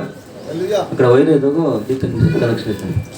దాసుడు ఈ దేశమునకు నా వెంట వచ్చుటకు ఒకవేళ ఆ స్త్రీ ఇష్టపడని ఎడల నీవు బయలుదేరి వచ్చిన ఆ దేశమునకు నేను నీ కుమారుని తీసుకొని పోవలెనా అని అడుగగా అబ్రహాము అక్కడికి నా కుమారుని తీసుకొని పోకూడదు సుమి. నా తండ్రి ఇంట నుండి, నేను పుట్టిన దేశం నుండి నన్ను తెచ్చి నాతో మాటలాడి నీ సంతానమునకు ఈ దేశం నిచ్చెదనని ప్రమాణము చేసి నాతో చెప్పిన పరలోకపు దేవుడకు యెహోవా తన దూతను నీకు ముందుగా పంపును. అక్కడ నుండి నీవు నా కుమారునికి భార్యను తీసుకొని వచ్చేదవు. చాలమ్మా. హల్లెలూయా. ప్రభు నామానికి మహిమ కలుగును గాక. అయ్యా, మరి మేము ప్రార్థన చేసుకుంటాను, మాకేం బయలుపరచలేదు. ఇప్పుడు ప్రెజెంట్ నేను చెప్పే మాట, ఇప్పుడు మనకు జరుగుతున్నది, మన కుటుంబాల్లో జరుగుతున్న విషయాలు దేవుడు నాకేం బయలుపరచలేదు. ఈ సంబంధం అయితే బాగుంటుంది, ఈ సంబంధం అయితే బాగుంటుంది. సాఫ్ట్వేర్ ఇంజనీరు, లేకపోతే అది డాక్టరు, చక్కగా మంచి స్పెషలిస్టులు, నెలకి 1 లక్ష 2 లక్షలు వస్తాయి, 10 లక్షలు వస్తాయి. ఈ సంబంధం అయితే మాకు మా స్టేటస్కు సరిపోతుంది అని మంచిదే. పిల్లల యొక్క మరి భవిష్యత్తును మంచిగా ఉండాలని కోరుకున్న తల్లిదండ్రుల ఆలోచన మంచిదే, తప్పేం కాదు. కానీ ఈ వర్తమానంలోకి వచ్చిన తర్వాత మనం నేర్చుకోవాల్సింది ఏంటంటే వాక్య ప్రకారంగా, వర్తమానం ప్రకారంగా ముందుకెళ్ళాలి. దేవుడు ఏదైతే చెప్పాడో దాన్ని మనం ఫాలో అవ్వాలా. ఇప్పుడు దాన్ని నెరవేర్చే పనే మంది, చెప్పేది కాదు. అందరం చెప్తామండి. ఇక్కడ చెప్పడానికి ఏముందండి, అందరం చెప్తాం. 2 కొరింథీ 3 పౌలు గారు అన్నారు, మీరే జీవించి పత్రికలు అయి ఉన్నారు. మత్తయి, మార్కు, లూకా సువార్త వాళ్ళది ఎప్పుడో జరిగింది, ఇప్పుడు మనకు స్ఫూర్తిగా దేవుడు అక్కడ పెట్టాడు. ఇప్పుడు ఎవరిది పని? మనదే. వధువు వెళ్ళిపోతుందని వధువుగా మనం రూపాంతరం చెందక ఆ రూపంలోకి రాకుండా ఎట్ట వెళ్ళిపోతాం? మన క్యాస్టిజం పోలేదు, డౌరీ సిస్టమ్ పోలేదు, సంథింగ్ అది పోలేదు, ఇది పోలేదు, డ్రెస్సింగ్ కోడ్ పోలేదు, ఇంకా ఏది పోలేదు, నేను ఎత్తబడిపోతాం. How it possible? సాధ్యమయ్యేదేనా? ఇప్పుడు ఏమన్నాడు ఆయన? నువ్వు వెళ్ళు. ఒకవేళ ఏం చేయాల? నో, నీకు డౌట్ లేదు, వెళ్ళవయ్యా. నాకు మన వర్తమానంలో మనోళ్ళు ఎవరు ఉన్నారండి? మనోళ్ళు అంటే మీకు అర్థం కావాలి అంతే. నేను ఎదుర్కొన్న ప్రశ్నలు, ఎంతోమంది సంబంధాలు చూడండి అని చెప్తే ఏం చెప్పాలా? వాళ్ళ మైండ్ సెట్ తెలుసు. రీసెంట్గా ఒక పాస్టర్ గారు కూడా చెప్పిండు నాకు, వాళ్ళ మనవడు గురించి. మీ క్యాస్టే మీరు చూడమంటారు, మీ క్యాస్ట్ వాళ్ళు నాకు తెలిసిన వాళ్ళు లేరని చెప్పేశాను అంతే. ఎందుకు ఊరికే చూస్తా ఎక్కడ చూసే నా దగ్గర ఉన్నారేంటి? నేను కోళ్ళ ఫామ్ పెట్టి పెళ్లి కొడుకులను తయారు చేస్తున్నానా, అమ్మాయిలను తయారు చేస్తున్నానా? మా క్యాస్ట్ వాడు కావాలా? మంచి వెనక ఉండాలట, వెనక రాళ్ళ కొట్టేసి ఉండాలట. అక్కడ చాలా మంది ఎన్ని ఉన్నాయి చూడండి. నా ఫోన్లో ఫోటోలు సిస్టర్ చూసుకుంటామంటే ఈ అమ్మాయి అంటది, అబ్బాయి అంటది, మా వాళ్ళు లేదంటే నాకు అంతే. హిందువులు అంటారు కదా, పెళ్లి కుదిరి నీకు నచ్చింది అమ్మాయి అంటే మా అమ్మ నాన్నకు నచ్చితే నాకు నచ్చినట్టే. నువ్వేం చేస్తావు? గాజులు కడతావా? చేసుకున్నది పెళ్లి నువ్వు అలా. ఇప్పుడు ఉంది కదా, బైబిల్లో ఉందా లేదా? ఇదే అధ్యాయంలో ఉందా లేదా? 49-50 వచనాల్లో. నువ్వు వెళ్ళేదేమంటే ఏమన్నదామా? తల్లిదండ్రులు అడితే అన్నారు, మాకు తెలవదయ్యా బాబు, దాని ఇష్టమైతే పట్టకపో. ఇట్లా మాట్లాడేందుకు ఏమనుకోకండి, సారీ, మనకు అర్థం కావాలి. అందుకని ఆమెకి ఇష్టమైతే తీసుకెళ్ళండి. ఏమనయ్యా, ఒకటి బిడ్డ పెంచుకున్నా మీరు తీసుకెళ్ళి ఏం చేస్తారో ఆ ఊరు చూడలేదు, అసలు మీకు ఇల్లు ఉన్నదో లేదో నేను చూడలేదు, మీరు తీసుకెళ్తానంటారు. మరి మా రేపు కానీ అని చెప్పారు వీళ్ళు. తల్లిదండ్రులు అన్నారా? అన్నలా. ఆమెకు వయసు వచ్చింది, జ్ఞానం వచ్చింది, నువ్వు మెసేజ్లో ఎదిగినవు. నిర్ణయం నీదే. ఎవరిది నిర్ణయం? పిల్లలదే. వాళ్ళు ప్రార్థించాలా, మోకరించాలా, దేవుని దగ్గర జవాబు కనుక్కోవాలా. సంవత్సరమైనా, 2 సంవత్సరాలైనా, 3 సంవత్సరాలైనా వేచి ఉండాల్సిందే. సొంత నిర్ణయం తీసుకోవడానికి వీలు లేనే లేదు. ఎట్లా? దేవుడు నీకు బయలుపరుస్తాడు. కలో, దర్శనం, ఒక బయలుపాటో ఏదో విధంగా నీకు ఆ స్ఫూర్తిని తీసుకొస్తాడు. దేవుడు అన్యాయస్తుడు కాదు. మన్ని పుట్టించిన దేవుడు, ఒక అమ్మాయిని పుట్టించిన దేవుడు అబ్బాయిని ఇవ్వడా? అబ్బాయిని పుట్టించిన దేవుడికి అమ్మాయిని ఇవ్వడా? ఇవ్వడని ఎవరు చెప్పారని మీకు? అసలు మనోళ్ళు లేరని ఎవరు చెప్పారు మీకు? లేరు అని చెబితే ఇప్పుడు ఎవరిని నిందించాలి మనం? దేవుణ్ణి. దేవుడు తెలియక ఈ గిద్దముత్తారంలో ఒక అమ్మాయిని పుట్టించాడు. ఆయనకు మనం ఒక థాట్స్ అంటే ఆలోచనలు ఇవ్వాలా, ఒక అడ్వైస్, సలహాలు ఇవ్వాలా. ఎందుకలా చేశారయ్యా? మా కులం వాళ్ళు లేరు కదా, మా కులం వాడిని మార్చు.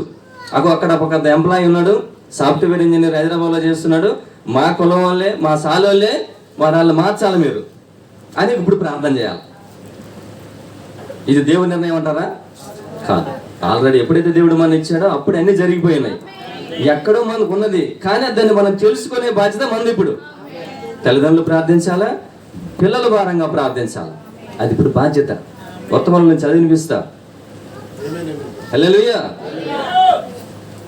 బాధ్యత ఎవరిది? ఏదో సువార్త కొట్టం అంటే ఏంటంటే ఇది పెట్టాడేంటి అనుకుంటారా? ఇది అదే. మన స్టాండర్డ్ అయితే సువార్త అదే వెళ్తుంది. మన జీవితమే సువార్త. కొరింథీయుల పౌలు గారు అదే చెప్పిండు కదా, మీరే జీవించే పత్రిక. మనం ఇక్కడ కూర్చున్నామంటే ఈ గిద్దముత్తర గ్రామంలో జాన్ గారు, మీ నాన్నగారు ఉన్నారంటే ఆయనకి ఏమీ తెలియదు, ఎవరేమనుకుంటున్నారో, కానీ అందరు మీ గురించి అనుకుంటారు. నేను చెప్పగలను, అది ఊరు మొత్తం అదే అనుకుంటారు. ఆదివారం ఏ విశ్వాసి ఎవరు చర్చికి వెళ్ళారు, ఏ వారం వెళ్ళారు, ఏ వారం మానేశాడు, ఏ వారం ఎక్కడ పక్షంలోకి పోయాడు, ఊర్లో వాళ్ళందరూ చెప్తారు, విశ్వాసులు మర్చిపోతారు.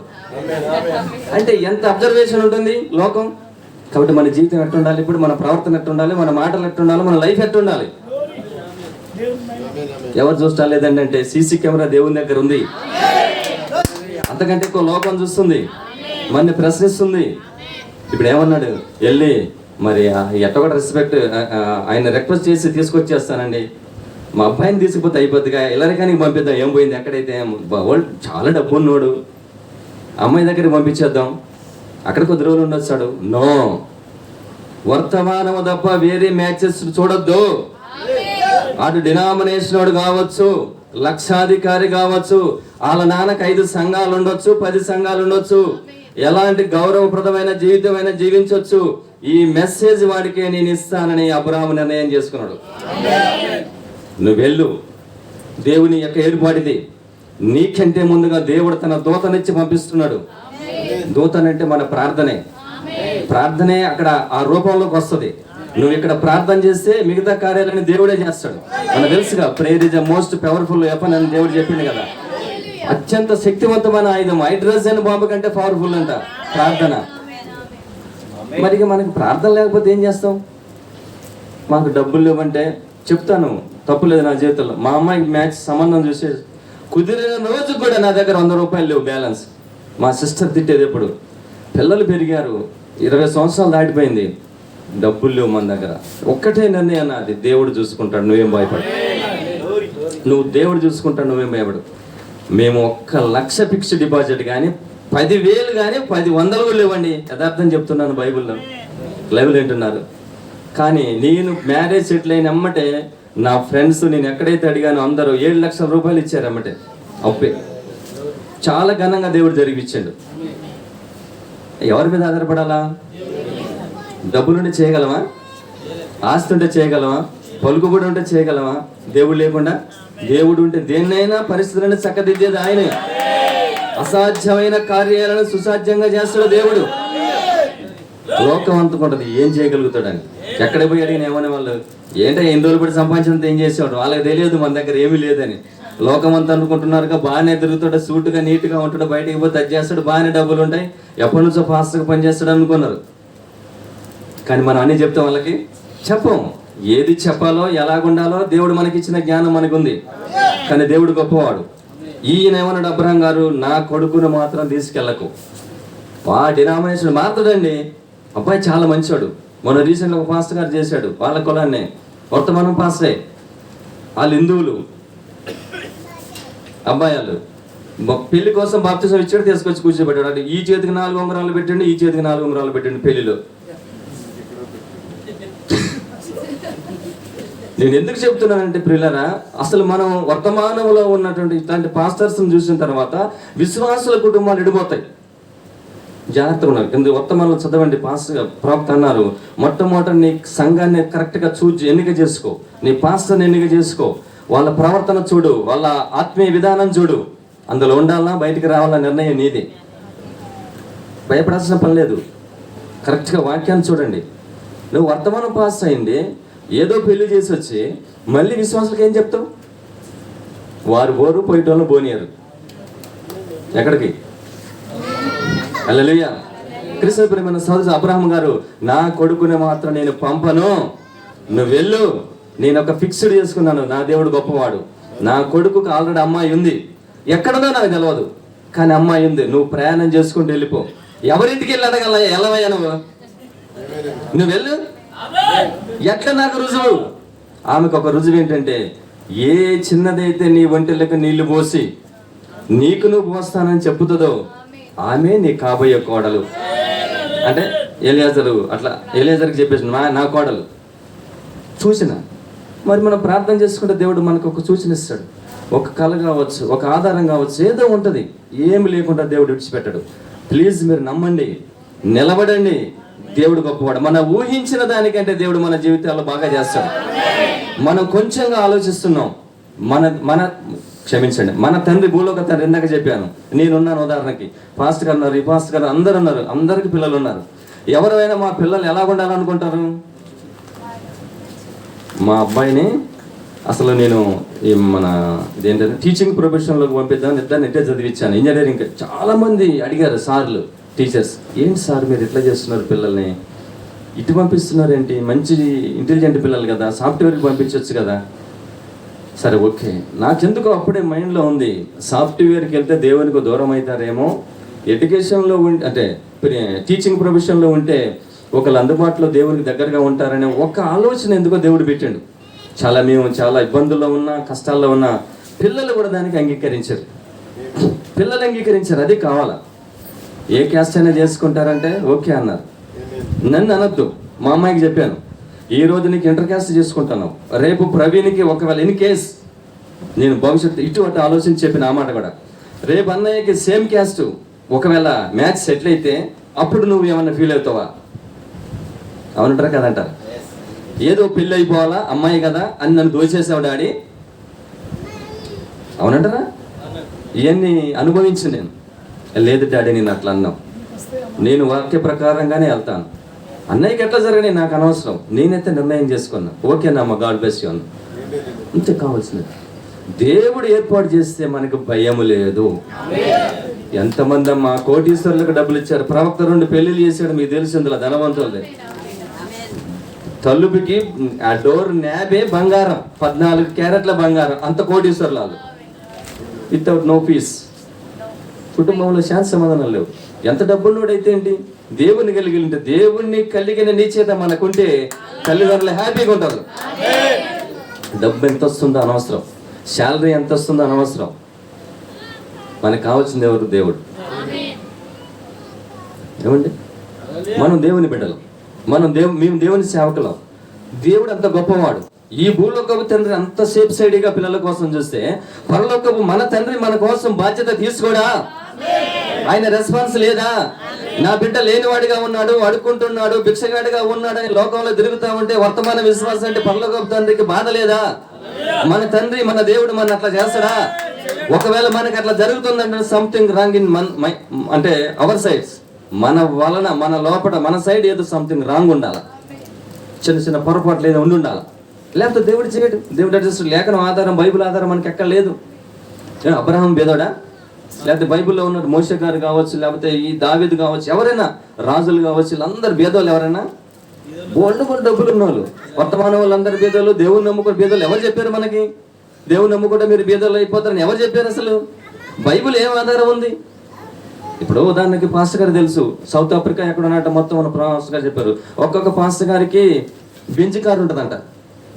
పాస్టర్కి వాళ్ళ సౌండ్ సిస్టమ్ మనం చూస్తుంటాం. ఈ హాల్ కూడా సరిపోదు, ఇల్లు అంత పెద్ద సౌండ్ సిస్టమ్, కోటి రూపాయలు ఖరీదు సౌండ్ సిస్టమ్ ఉంటుందంట. మరి బేదోళ్ళ దేవుని నమ్ముకున్న వాళ్ళు? ఏమండి? కాదండి. మనకు నేర్పింది ఏంటి? దేవుని నమ్ముకుంటే బేదోళ్ళు, దేవుని నమ్ముకుంటే బేదగానే ఉంటారు, దేవుని నమ్ముకుంటే ఉన్నదంతా పోద్ది. ఎవరు చెప్పారు? పరిశోధించండి, పరిశీలించండి. హల్లెలూయా. దేవుడు గొప్పవాడు. మన వర్తమానం మీద స్టాండర్డ్గా ఉంటే మిగతా అన్నీ ఆయనే చూసుకుంటాడు. నిన్న చూశారు కదా, యేసన్న గారు భార్య కుమార్తెకు మరి అంత మేజర్ ప్రాబ్లం, మరి అది ఉండాల్సిన చోట ప్రెగ్నెన్సీ కాకుండా వేరే చోట అయిన దానికి వెంటనే ఆపరేషన్ చేయాలన్నప్పుడు ఎవరైనా తండ్రికి అవసరా? బిడ్డకి తొలిసూరి మరి ఇట్లా పరిస్థితి అంటే, అది చెప్పిన దానికోను చేసి ఆ ఫీల్డ్లోకి వెళ్ళినప్పుడు ఉండే అనుభవం వేరుగా ఉంటుంది.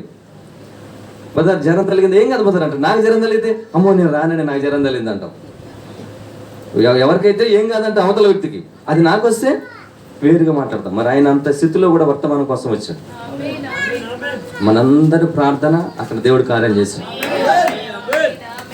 అనేక మందికి ఉపయోగపడే వాక్యాన్ని ఆయన ద్వారాగా దేవుడు వినిపించాలన్నప్పుడు దేవుడు చేశాడు. హల్లెలూయా. ప్రభునామానికి మహిమ కలుగును గాక. మరి ఆ విధంగా అబ్రహామును నీకు ముందుగా దేవుడు దూతను పంపిస్తున్నాడు. నీకు ముందుగా దేవుడు నువ్వు చేసే ప్రార్థన ముందు వెళ్తుంది. నేను వెళ్తే ఆ బ్రదర్ ఏమంటాడో, లేకపోతే ఆ సిస్టర్ ఏమంటుందో, సంబంధాల గురించి వాళ్ళు ఇస్తానంటారా ఎవనంటారా అంటే, ముందే అబ్రహాముకు తెలుసు ఒక నిశ్చయిత ఉన్నది, ఒక దర్శనం ఉన్నది ఆయనకు, ఇక్కడ కార్యం జరగబోతుంది. అక్కడికే ఎందుకు వెళ్ళమన్నాడు? అక్కడి నుంచే దేవుని బిడ్డలు ఉన్నారు, అక్కడే నిజమైన వాక్యాన్ని అంగీకరించిన వారు ఉన్నారు. హల్లెలూయా. అందువల్ల నువ్వు అక్కడికి వెళ్ళమన్నప్పుడు ఈయన అక్కడికి వెళ్ళి మరి చేసినప్పుడు ఏ చిన్నదైతే ఒంటెలకు నీళ్లు పోసిండో ఆ చిన్నదే ఈ ఇస్సాకుకు భార్యగా అయింది. అమ్మ వచ్చేదమా అంటే వచ్చేదను. అయ్యా మరొక మాట అడుగుతాను, మా కాబోయే సార్కి మంచి ఇల్లు ఉందా? అడిగిందా ఎలియాజర్ని? ఏసీ ఉందా? మరి కారు ఉందా? ఏం లేదా? ఏముంది మరి? వర్తమానం ఉంది. హల్లెలూయా. అసలు ఆమె ప్రశ్న ఇలా, దేవుని యొక్క పిలుపు ఏర్పాటు ఎన్నుకుంటే అంటే అంత లేని వాళ్ళకి ఏమని నేను చెప్పట్లేదు, దాని అర్థం అనేది కాదు. ప్రొఫెసర్ బ్రహ్నం గారు పెళ్లి చేసేటప్పుడు కూడా అడిగిండు వాళ్ళని, మీకు ఇల్లుందా, మరి మీ మ్యారేజ్ అయిన తర్వాత తీసుకెళ్ళి ఎక్కడ పెడతారు, నువ్వు ఏ విధంగా పోషిస్తావు, ఒకవేళ నీ భర్తకు సిస్టర్ని మళ్ళీ అమ్మాయిని, నీ భర్తకు ఇప్పుడు ఉద్యోగం ఉంది, ఎంతో కొంత వస్తుంది, కొంతకాలానికి ఉద్యోగం పోవచ్చు, మీకు 2-3 పిల్లలు కలగవచ్చు, పరిస్థితులు చాలా క్రిటికల్గా తయారవ్వచ్చు. అప్పుడేంటి పరిస్థితి? ఎందుకు చేసుకున్నారా, నేను మా నాన్న వేరే సంబంధం ఎత్తానంటే వద్దని వర్తమానం వచ్చిన ఇట్లా అయిపోయినా ఏడిచి వెళ్ళిపోతావా? చాలా జరుగుతాయండి. ప్రాక్టికల్గా వచ్చేసరికి చాలా వేరుగా ఉంటుంది. కష్టాలు బాధలు భరించలేక, ఆర్థిక ఇబ్బందులు ఎదుర్కోలేక, దేవుడు మన జీవితంలో పరీక్షలు వచ్చినప్పుడు ఆటోమేటిక్గా మనం చేంజ్ అయ్యే పరిస్థితులు వస్తాయి. కానీ దేవుని పక్షానప్పుడు నిలబడితే అంత విజయం అందే. హల్లెలూయా. ఎప్పుడైతే అబ్రహాము ఆ విధంగా మరి చెప్పినప్పుడు ఎలియాజర్తో చక్కగా ఆ చిన్నది మాట్లాడి నేను వచ్చేదన్నప్పుడు తీసుకొని వచ్చేసింది. హల్లెలూయా. అయితే ఇప్పుడు ఎన్నిక చేసుకునేది చాలా ఇంపార్టెంట్. ఇప్పుడు ఎంతవరకు చెప్పింది ఒక భాగంగా ఉంటే, ఇప్పుడు కొంచెం ముందుకెళ్దాం. ఎన్నిక చేయాలి. ఇప్పుడు అమ్మాయి అబ్బాయిని ఎన్నుకోవాలి, అబ్బాయి అమ్మాయిని ఎన్నుకోవాలి, అమ్మాయి అబ్బాయిని ఎన్నుకోవాలి. నీకు ఎట్లాంటి అబ్బాయి కావాలి అనేది మెయిన్ ప్రశ్న. స్పష్టంగానే ధోని వర్తమానంలో అంటాడు, మీరు దీని గురించి భారంగా ప్రార్థించండి, కానీ విషయం మీకు అంత తేలిగ్గా అర్థం కాదు, అది అస్పష్టము, అంటే అన్సర్టైన్ సౌండ్ లాగా. కానీ దేవుడు తప్పకుండా దానికి ఒక మార్గాన్ని ఇస్తాడు. అస్పష్టమే అయినను దేవుడు తప్పకుండా మీకు ఇస్తాడు. మీకు దేవుడు ఏదో ఒక విషయాన్ని తెలిపేంత వరకు వేచి ఉండండి. తొందరపడి నిర్ణయాలు తీసుకోకండి. వర్తమానంలో చెప్పిన మాటలు తొందరపడి నిర్ణయాలు తీసుకోవద్దు. మా నాన్న ఒత్తిడి చేసిండు, మా అమ్మ ఒత్తిడి చేసింది, మా బాబాయ్ ఒత్తిడి చేసిండు. ఒత్తిడి చేస్తారు, వాళ్ళ బాధలు వాళ్ళకు ఉంటాయి, వాళ్ళ సమస్యలు వాళ్ళకు ఉంటాయి. కానీ మనం ప్రార్థన పూర్వకంగా వెళ్తే మిగతా విషయాలన్నీ దేవుడు చూసుకుంటాడు. హల్లెలూయా. వీళ్ళు కొందరికి అంటే ఈ ఎన్నిక గురించి మాట్లాడుతున్నాడు. ప్రతి మనుషుడు లేక ప్రతి స్త్రీ, బాలుడు లేక బాలిక కానీ వారు మంచిగా జీవించుటకు ప్రయత్నించుటయా లేక మంచిగా జీవించకపోవటం అన్నది వారి ఇష్టానుసారమైనది ఎంచుకొనుట ఒక గొప్ప విషయం. అయితే పురుషునికి లేక ఒక స్త్రీకి, బాలునికి ఒక ఆ సరిహద్దు మరణకరమైన గీతను దాటిన తీర్మానం చేసుకున్నటకు ఇదే సమయమై ఉండవచ్చును. జీవితంలో మరొక ఎన్నిక మనకు కలదు, అదేనగా జీవితం యొక్క సహచారి అంటే లైఫ్ పార్ట్నర్. ఒక యవన పురుషుడు లేక యవన స్త్రీ తమ జీవితమును తీర్మానము కలిగి బయటికి వచ్చుటకు వారిని ఎన్నుకొనుటకు హక్కు ఇవ్వబడి ఉన్నది. ఒక యవనస్తుడు ఎన్నుకున్నప్పుడు అయితే యవ్వన స్త్రీ అంగీకరించుటయా లేదా నిరాకరించుటయా అనే హక్కును కలిగి ఉన్నది. అంటే అబ్బాయిని ఇప్పుడు నిర్ణయం ఎక్కడ మెయిన్ ఎవరి దగ్గర ఉంది? అమ్మాయి ప్లస్ అబ్బాయి. ఇదేంటండి మా అమ్మ నాన్నని ఎదిరిస్తే ఎట్లండి? కరెక్ట్ కాదు కదా. ఎదిరించమని చెప్పట్లేదు, ఇక్కడ ఎదిరించమని చెప్పట్లేదు. ప్రార్థనాపూర్వకంగా మనం వెళుతుంటే ముందు బయలుపాటు దేవుడు నీకే ఇస్తాడు. లేదు నీ తండ్రో నీ తల్లో ఆటంకంగా ఉంటే వారికే దేవుడు ఇస్తాడు ఆ బయలుపాటు. ఎవరైతే దానికి అబ్జెక్షన్ చెప్పే పరిస్థితి ఉందో వాళ్ళతోనే దేవుడు మాట్లాడతాడు. కానీ దేవుడు దాన్ని చేంజ్ చేయడు నిర్ణయం చేసిన తర్వాత. అయితే ఇరు ప్రక్కల వారు ఎన్నుకొనుటకు సమ్మతిపై ఆధారపడి ఉన్నది. ఆ ఇరువురు స్త్రీ పురుషులు కూడా ఎన్నుకునే ఒక హక్కు ఉన్నది. సరే, కొంచెం మనకి టైం ఎక్కువైపోతుంది, ఇంకొక 1/2 గంట 2 నిమిషాల్లో ముగించేస్తాం. సార్ యు ఆర్ పర్మిటెడ్ 1/2 గంట. సరేనండి, ఇంకొక 10 నిమిషాలు గ్రేస్ పీరియడ్ ఇస్తారులేండి, ఎవరికైనా గ్రేస్ అంటారు. దేవుడు మీ హృదయంతో మాట్లాడా దానికి మరొక కారణము సత్యమును ఉన్నవాటిని అంగీకరించుట కంటే వేరే కొన్నింటిని ఎంచుకొని ఉన్నారు. ఉన్న విషయాన్ని అంగీకరించే దానికంటే వేరే దాన్ని ఎన్నుకున్నారు. కాబట్టి వారి చెవులు సువార్తకై మూయబడినవి, మరెన్నడూను వారు దాన్ని మరలా విననేరడు. దేవుడు మీ హృదయముతో మాట్లాడినప్పుడు అప్పుడే దాని ప్రకారము ప్రవర్తించవలని మీకు నా యొక్క సలహా అయినది. దేవుడు హృదయముతో మాట్లాడుతున్నాడు, ఏది చేయాలా ఏది చేయాలా. కొన్ని విషయాల్లో మనం ఒక స్టెప్ అంటే నిర్ణయం తీసుకున్న దానికి ఎలా చేస్తే బాగుంటుంది, ఇట్లా చేస్తే బాగుంటుందా, అట్లా చేస్తే బాగుంటుందా, దీన్ని చేస్తే బాగుంటుందా, దాన్ని చేస్తే బాగుంటుందా అని కొన్ని కన్ఫ్యూజన్ తర్జన పడుతుంటాం. అప్పుడు దేవుడు ఒక సమయానికి సరైన నిర్ణయం తీసుకునేటట్లుగా మనల్ని ప్రేరేపిస్తాడు. దేవుడే ఇస్తాడు ఆ తలంపు. లేకపోతే మన వల్ల మనం చేయలేము. నీవు తిరిగి అంటే బాగా ఎరిగి జాగ్రత్తగా భార్యని ఎన్నుకొనవలను. నీవు చేయు దానిలో నువ్వు జాగ్రత్తగా ఉండవలను. పురుషుడు ఆ విధంగా భార్యను ఎన్నుకున్న. ఒక స్త్రీ పురుషుని ఎన్నుకునేటప్పుడు లేక భర్త యొక్క ఎంపికను అంగీకరించినప్పుడు ఆమె చేయు దానిలో ఆమె నిజమైన జాగ్రత్త కలిగి ఉండవలను. ఏం కలిగి ఉండాలా? నిజమైన జాగ్రత్త. అంటే ఆయన బాగా అందంగా ఉన్నాడా, జాబ్ ఉందా, బాగున్నాడా, ఒక సినిమా హీరో లాగా ఉన్నాడా, ఇవి కాదంట చూడాల్సింది. మరి ప్రత్యేకంగా ఈ దినములలో ఒక మనిషి ఒక భార్య ఎన్నుకున్నటకు ముందు అతను బాగా ఆలోచించవలను మరియు ప్రార్థించవలను. ఆలోచన ఉండాలి. ఆలోచన నిర్ణయం ఫైనల్ కాదు, ప్రార్థన ఫైనల్. ఆలోచన చెయ్యాలి, ఆలోచిస్తాం, తప్పలేదు, ఇది బాగుంటుంది ఇది బాగుంటుంది. ఏదైతే అనుకుంటున్నామో ఆ విషయాన్ని తీసుకొచ్చి దేవుని దగ్గర పెట్టాలి, అంటే ప్రార్థనలో పెట్టాలి. దాని విషయంలో దేవుడు బయలుపాటిస్తాడు. మనం ఎంతో మందిని అనుకుంటాం, అందరు అవుతారా? దేవుడు నిర్ణయించింది ఒకటే ఉంటుంది. చాలా ఆలోచిస్తాం, అనుకుంటాం, కాదు.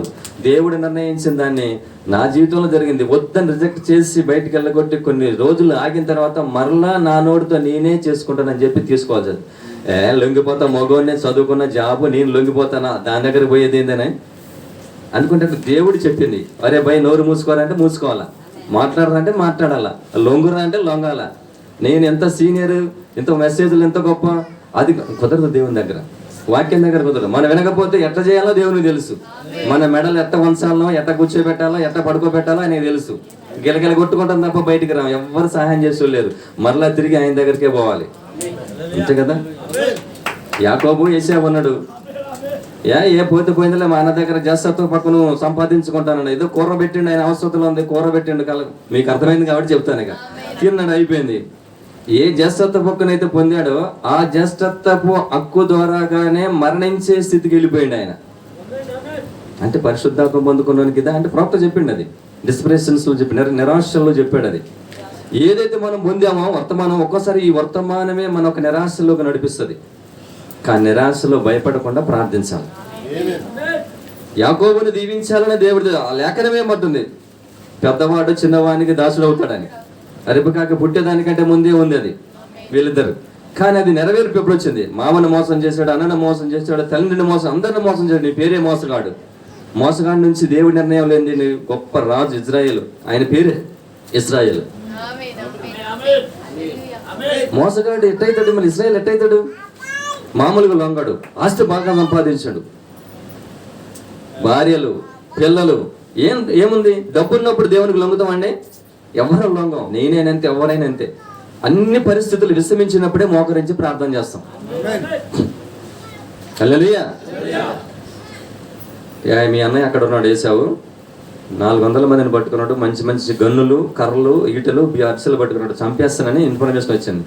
ఏం చేయాలని ఏడుస్తున్నాడు. ప్రవక్త చెప్తున్నాడు, సరే అదంతా మనకు తెలుసు, తన జీవితంలో ఎప్పుడు ఏడవనంత ఘోరంగా ఏడ్చినాడు యాకోబు ఆ రోజు. ఏంటి ప్రభు నా పరిస్థితి, ఎన్ని సంవత్సరాలు కాపాడావు, అక్కడికి పోయాను, ఆ పని చేశాను, కొలువు చేశాను, మావను మోసం చేశాను, ఒక పిల్లని ఎత్తాడు, ఒక పిల్ల ఇచ్చాడు, ఎంత మోసం. అప్పుడు ముసుగు కదా, ముసుగులో వేసిండు, ఈ పిల్లని ఎత్తండి, ఆ పిల్లని ఇచ్చాడు, అరే మళ్ళీ ఈ పిల్లని వేయాలంటే మళ్ళీ 7 సంవత్సరాలు చేయాలంటే మళ్ళీ చేసిండు, భార్య చేసి సంపాదించండు, భార్యలు సంపాదించండు, పిల్లలు సంపాదించండు, ఈ గొర్రెలని ఈ గొర్రెలు నాయంటే అవి ఊసలు వేసేసిండు, ఏదో చేసిండు, మనకు తెలుసు, మాయ, కన్నింగు అన్ని చేసిండు, సంపాదించండు. కాపాడిందా? కాపాడలా. ఇంత చేసినాక కూడా ఎందుకు? దేవుడు అంటున్నాడు, ఇవన్నీ నీకు పని నువ్వు చేయాల్సిన పని కాదు, అది నేను పిలిచిన పిలుపు ఒకటి ఉంది నీకు, నువ్వు పూర్తిగా మార్చబడాలా. ఈ డబ్బు నిన్ను కాపాడిందా? ఈ ఆస్తి కాపాడిందా? నువ్వు మోసం చేసి సంపాదించిన ఆస్తి నిన్ను ఏం కాపాడింది? ఏ వ్యక్తి అయినా జీవితంలో ఒప్పుకొని తప్పులు మరణాపాయ స్థితిలోకి పోయినప్పుడు ఒప్పుకొని తీరుతారంట. చివరి దశలో యాకోబు ఇప్పుడు అన్ని గుర్తొచ్చినాయి. కొంతమందిని పంపించిండు, కొంతమంది దాసులు పంపించిండు, ఒకసారి భార్యనట్ట నలుగురు స్టెప్పులుగా పంపిస్తున్నాడు. ఏమో మా అన్నగారు ఏదైనా శాంతించిందని నేను చేస్తున్నాను. నో, దానికి ఒక మార్గం ఉంది. దేవుని దగ్గరకు వచ్చి గోజాడుకోవాలి, ఒప్పుకోవాలి. ప్రభువా నీవే నన్ను కాపాడాలి, నన్ను రక్షించాలి, నన్ను తప్పించాలని వేడుకుంటే దేవుడు ఆయన క్షమిస్తేనే తప్ప ఎవడు కాపాడేవాళ్ళు లేడు. అందువల్ల యాకోబు రాత్రంతా ఘోరంగా ఏడ్చిందట. దేవుడు కూడా ఆయన దీవించడానికే వచ్చిందట రాత్రి. కానీ ఈయన అడగాల్సిన విధంగా అడగట్లా. మనం కూడా దేవుణ్ణి అడగాల్సిన విధంగా అడగకపోతే కొన్ని సంవత్సరాలు లేట్ అవుతుంది, కొద్దిగా లేట్ అవుద్ది. ఈ లేటులో మనకు ఒక ప్రెషర్ అంటే ఒత్తిడి అవుతుంది అనమాట. తర్జన భర్జన, అటు ఇటు ఏంటని కన్ఫ్యూజన్. యాకోబుని దేవుడు దీవించడానికి వచ్చాడు, సరే దూతనైనా మనకు అర్థమయ్యే విధంగా దేవుడే పంపించాడు. ఆ రాత్రంతా పెనుగులాడండి అని బైబిల్లో ఉంది. ఒక పావు గంట కాదు, 20 నిమిషాలు కాదు అన్నాడు ప్రవక్త. అంటే నీకు దేవుడు జవాబిచ్చేంత వరకు నువ్వు ప్రార్థిస్తూనే ఉండాలి. చాలా మంది నా దగ్గరకు వచ్చి ఇట్లా అడుగుతున్నారు మనోళ్ళు, మా అమ్మాయికి సంబంధం చూడండి, అబ్బాయి సంబంధం, అమ్మ మీరు వెళ్ళి ప్రార్థన చేసుకోండి అంటే నాకు ఇట్లా చూస్తారు నా వైపు, అంటే మేము ప్రార్థన చేసుకోవట్లేదా పాస్టర్ గారు అన్నట్టుగా. మరి ఏం చెప్పాలా? నా దగ్గర ఉన్నారు, నేను తయారు చేసిన హైబ్రిడ్ ఉంది మీకు ఇచ్చానని చెప్పాలా? దేవుడు చెప్పిందే చెప్తున్నా. ఏం చెప్పాడైనా? ప్రార్థించండి, మోకరించండి, కనిపెట్టండి, దేవుడు మీకు ఇస్తాడు. ప్రార్థన చేయండి. ప్రార్థన చెప్తే ఏం చేస్తాం?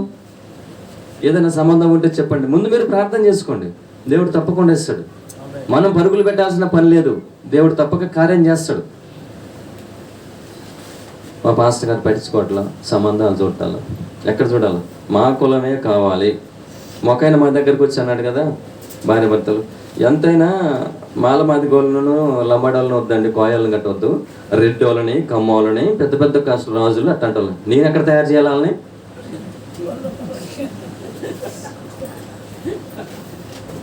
ఎక్కడ తయారు చేయాలి కుదరు?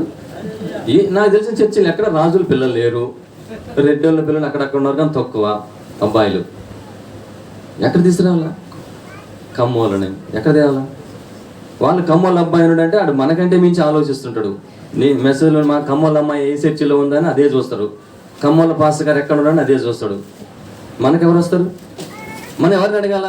మాకు దేవుని విధానంలో వర్తమాన ప్రకారంగా ఉన్న విశ్వాసి ఎవరినైనా ఉంటే చూడండి అని చెప్పాలా? అదే నాకు కావాల్సింది. సేమ్ క్యాస్ట్ కావాలా, మంచి ఉద్యోగం కావాలా, మంచి లైఫ్ కావాలా, తల్లిదండ్రులకు పేరు ప్రఖ్యాతలు ఉండాలా అంటే ఎట్లా సాధ్యమైద్దండి? ఇది సాధ్యమైద్దా? సాధ్యమైద్ది. ఒకవేళ దేవుడు ఇస్తే అన్నీ నీకు ప్రొవైడ్ చేస్తాడు, కానీ నీ యొక్క ఆలోచన అట్లా ఉండకూడదు, కానీ నీ గురి అట్లా ఉండకూడదు కదా. ముందు నీకు కావాల్సింది ఏంటంటే వర్తమాన విశ్వాసి కావాలి. అదే చెప్తున్నాడు ఇక్కడ. ఇప్పుడు చదివి వినిపిస్తుంది, అది కూడా ఇంకా ప్రార్థన చేస్తుంది అయిపోయినాక. ఒక మనుషుడు, నేను అక్కడక్కడ చెప్తున్నాను, ఇంకా అమెరికా గురించి అని చెప్తున్నాడు. ఈరోజు అమెరికా దేశంలో డైవర్స్ విడాకులు ఉండడానికి కారణం ఏంటంటే సరైన ప్రార్థన జీవితాలు లేకుండా. మా అమ్మాయి అంటుంది ఈ మధ్యలో, మా మనవడిని అట అక్కడ ఉంచనంటుంది, ఇక్కడికి 5-6 సంవత్సరాలు అయినాక పంపిస్తున్నట్టుంది. ఎందుకంటే 10 years బిలోనే వాళ్ళు కపుల్స్ సెలెక్ట్ చేసుకుంటున్నారు లవర్స్ని. 10 సంవత్సరాల అబ్బాయికి కంపల్సరీ స్కూల్లోనే లవర్ ఉండాలట. లవర్ లేకపోతే మాత్రం వాడిని చిన్న చూపు చూస్తున్నారట. ప్రజెంట్ 10 సంవత్సరాలు పిల్లలకి బ్యాచ్ అట. ఈయన అసలు ఇక్కడ ఉంచొద్దు డాడీ, అక్కడికే పంపిస్తుంది, మీ ఇష్టం ఎక్కడ చదివించుకుంటే అక్కడ పోయి మీ పిల్లలు మీరేం చేసుకోండి. అట్లుంది. అదే ప్రవక్త అన్నారు, అమెరికా దేశం ఒకప్పుడు క్రైస్తవ దేశముగా ఉన్నది, ఆ విధంగా ఉంది, కానీ ఇప్పుడు అక్కడ నింద వచ్చింది. ఎందుకంటే వివాహం అంటే డైవర్స్, విడాకులు ఎక్కువైపోయినాయి, కాంట్రాక్ట్ మ్యారేజ్లు అయిపోయినాయి. ఒక విషయం, ఈ విషయం నిమిత్తము ఒక పురుషుడు ప్రార్థించిన మరి ఒక స్త్రీ ప్రార్థించినట్లయినా కేవలము అందమైన కనులను చూడకుండా, లేక ఎత్తైన బలముగల భుజముల కొరకు కాకుండా, లేక అటువంటి మిగతా లోక ఆపేక్ష లేకుండా ముందుగా దేవుని వైపు చూసి, దేవా ఇది నీ ఏర్పాటేనా, అంటే నీ చిత్తమేనా ఇదే అని అడగండి. మనం ఎట్లా అడగాలి? ఇగో ఇక్కడ ఒక అబ్బాయి కోసం ఇట్లా సంబంధం వస్తుంది, మనం ఎక్కడికి పోవాలి? ఇప్పుడు ఈ పెళ్లి కావాలంటే ఏ పాస్టర్ని పట్టుకుంటే ఇది? మధ్యవర్తులు ఉంటారు కదమ్మా, ఎట్లాంటినైనా మోటివేట్ చేసే వాళ్ళు ఉంటారు, అది తెలుసు నాకు. ఇటు దడి చేస్తారు, అది ఇటు చేస్తారు. నీవు పట్టుకున్న కోడికి కుందేళ్ళకి 3 కాళ్ళు అంటే చేతులు ఉన్నది కాళ్ళు కనపడదులే, బయటికి కనపడే 3 కదా. ఎన్ని ఉన్నాయంటే 3ఏనా? 3. నిజం చెప్పండి బదరు, 3ఏనా? 3. అదొద్దే వద్దు. జాగ్రత్తగా వాక్య ప్రకారం పోవాలా. మన లోకమంతా దేశించినా పర్వాలా, ప్రజలందరూ దేశించినా పర్వాలా, మన దేవుని వాక్యానుసారంగా ఉంటే చాలు. వాళ్ళందరూ ఎప్పుడో కోరదు మన దగ్గరికి వస్తారు, ఏ విధము చేతనైనా వస్తారు, తప్పకుండా దేవుడు చేస్తాడు. హల్లెలూయా. ఇది నీ చిత్తమేనా లేదా నీ ఏర్పాటేనా అని దేవుని అడగాల. అందం చూడకూడదు, ఆస్తి చూడకూడదు, క్యాస్ట్ చూడకూడదు, కట్నం చూడకూడదు, ఎవరు ఏమనుకుంటారని చూడకూడదు. మనము దేవుని నమ్ముకున్నామన్న విషయం అందరికి తెలుసా తెలవదా? ఎవరికి తెలవకుండా ముసుగొప్పుకొని పోతున్నావా చర్చి దగ్గర పోయినాక బొరకా చెప్తానవా? ఏమండి, మన బంధువులకు తెలుసా మనం దేవుని నమ్ముకుంది? మరి ఇప్పుడు ఏంటి డౌట్? దేవుని నమ్ముకున్న బిడ్డని చేసుకుంటే ఎవరిది తప్పు? వాళ్ళు చెప్తున్నారు వద్దని. అంటే మన ఇంటర్నల్ ఫీలింగ్స్, అంటే మన అంతరంగంలో ఉన్న ఆలోచన ఏంటంటే మనం ఇట్నే ఉండాలి. Mindset మారల.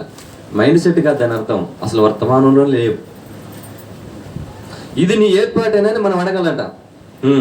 తర్వాత వివాహం చేసుకున్నట్టుకు నువ్వు వెళ్ళుచుండగా మనము ఏమి చేయుచున్నామో బాగుగా ఆలోచన చేసినలా భార్యని ఎంచుకునేటప్పుడు ఒక మనుషుడు తన జీవితమంతయు నాశనము చేసి కొనకుండా జాగ్రత్తగా ప్రార్థన చేసి కనుక్కోవాలి.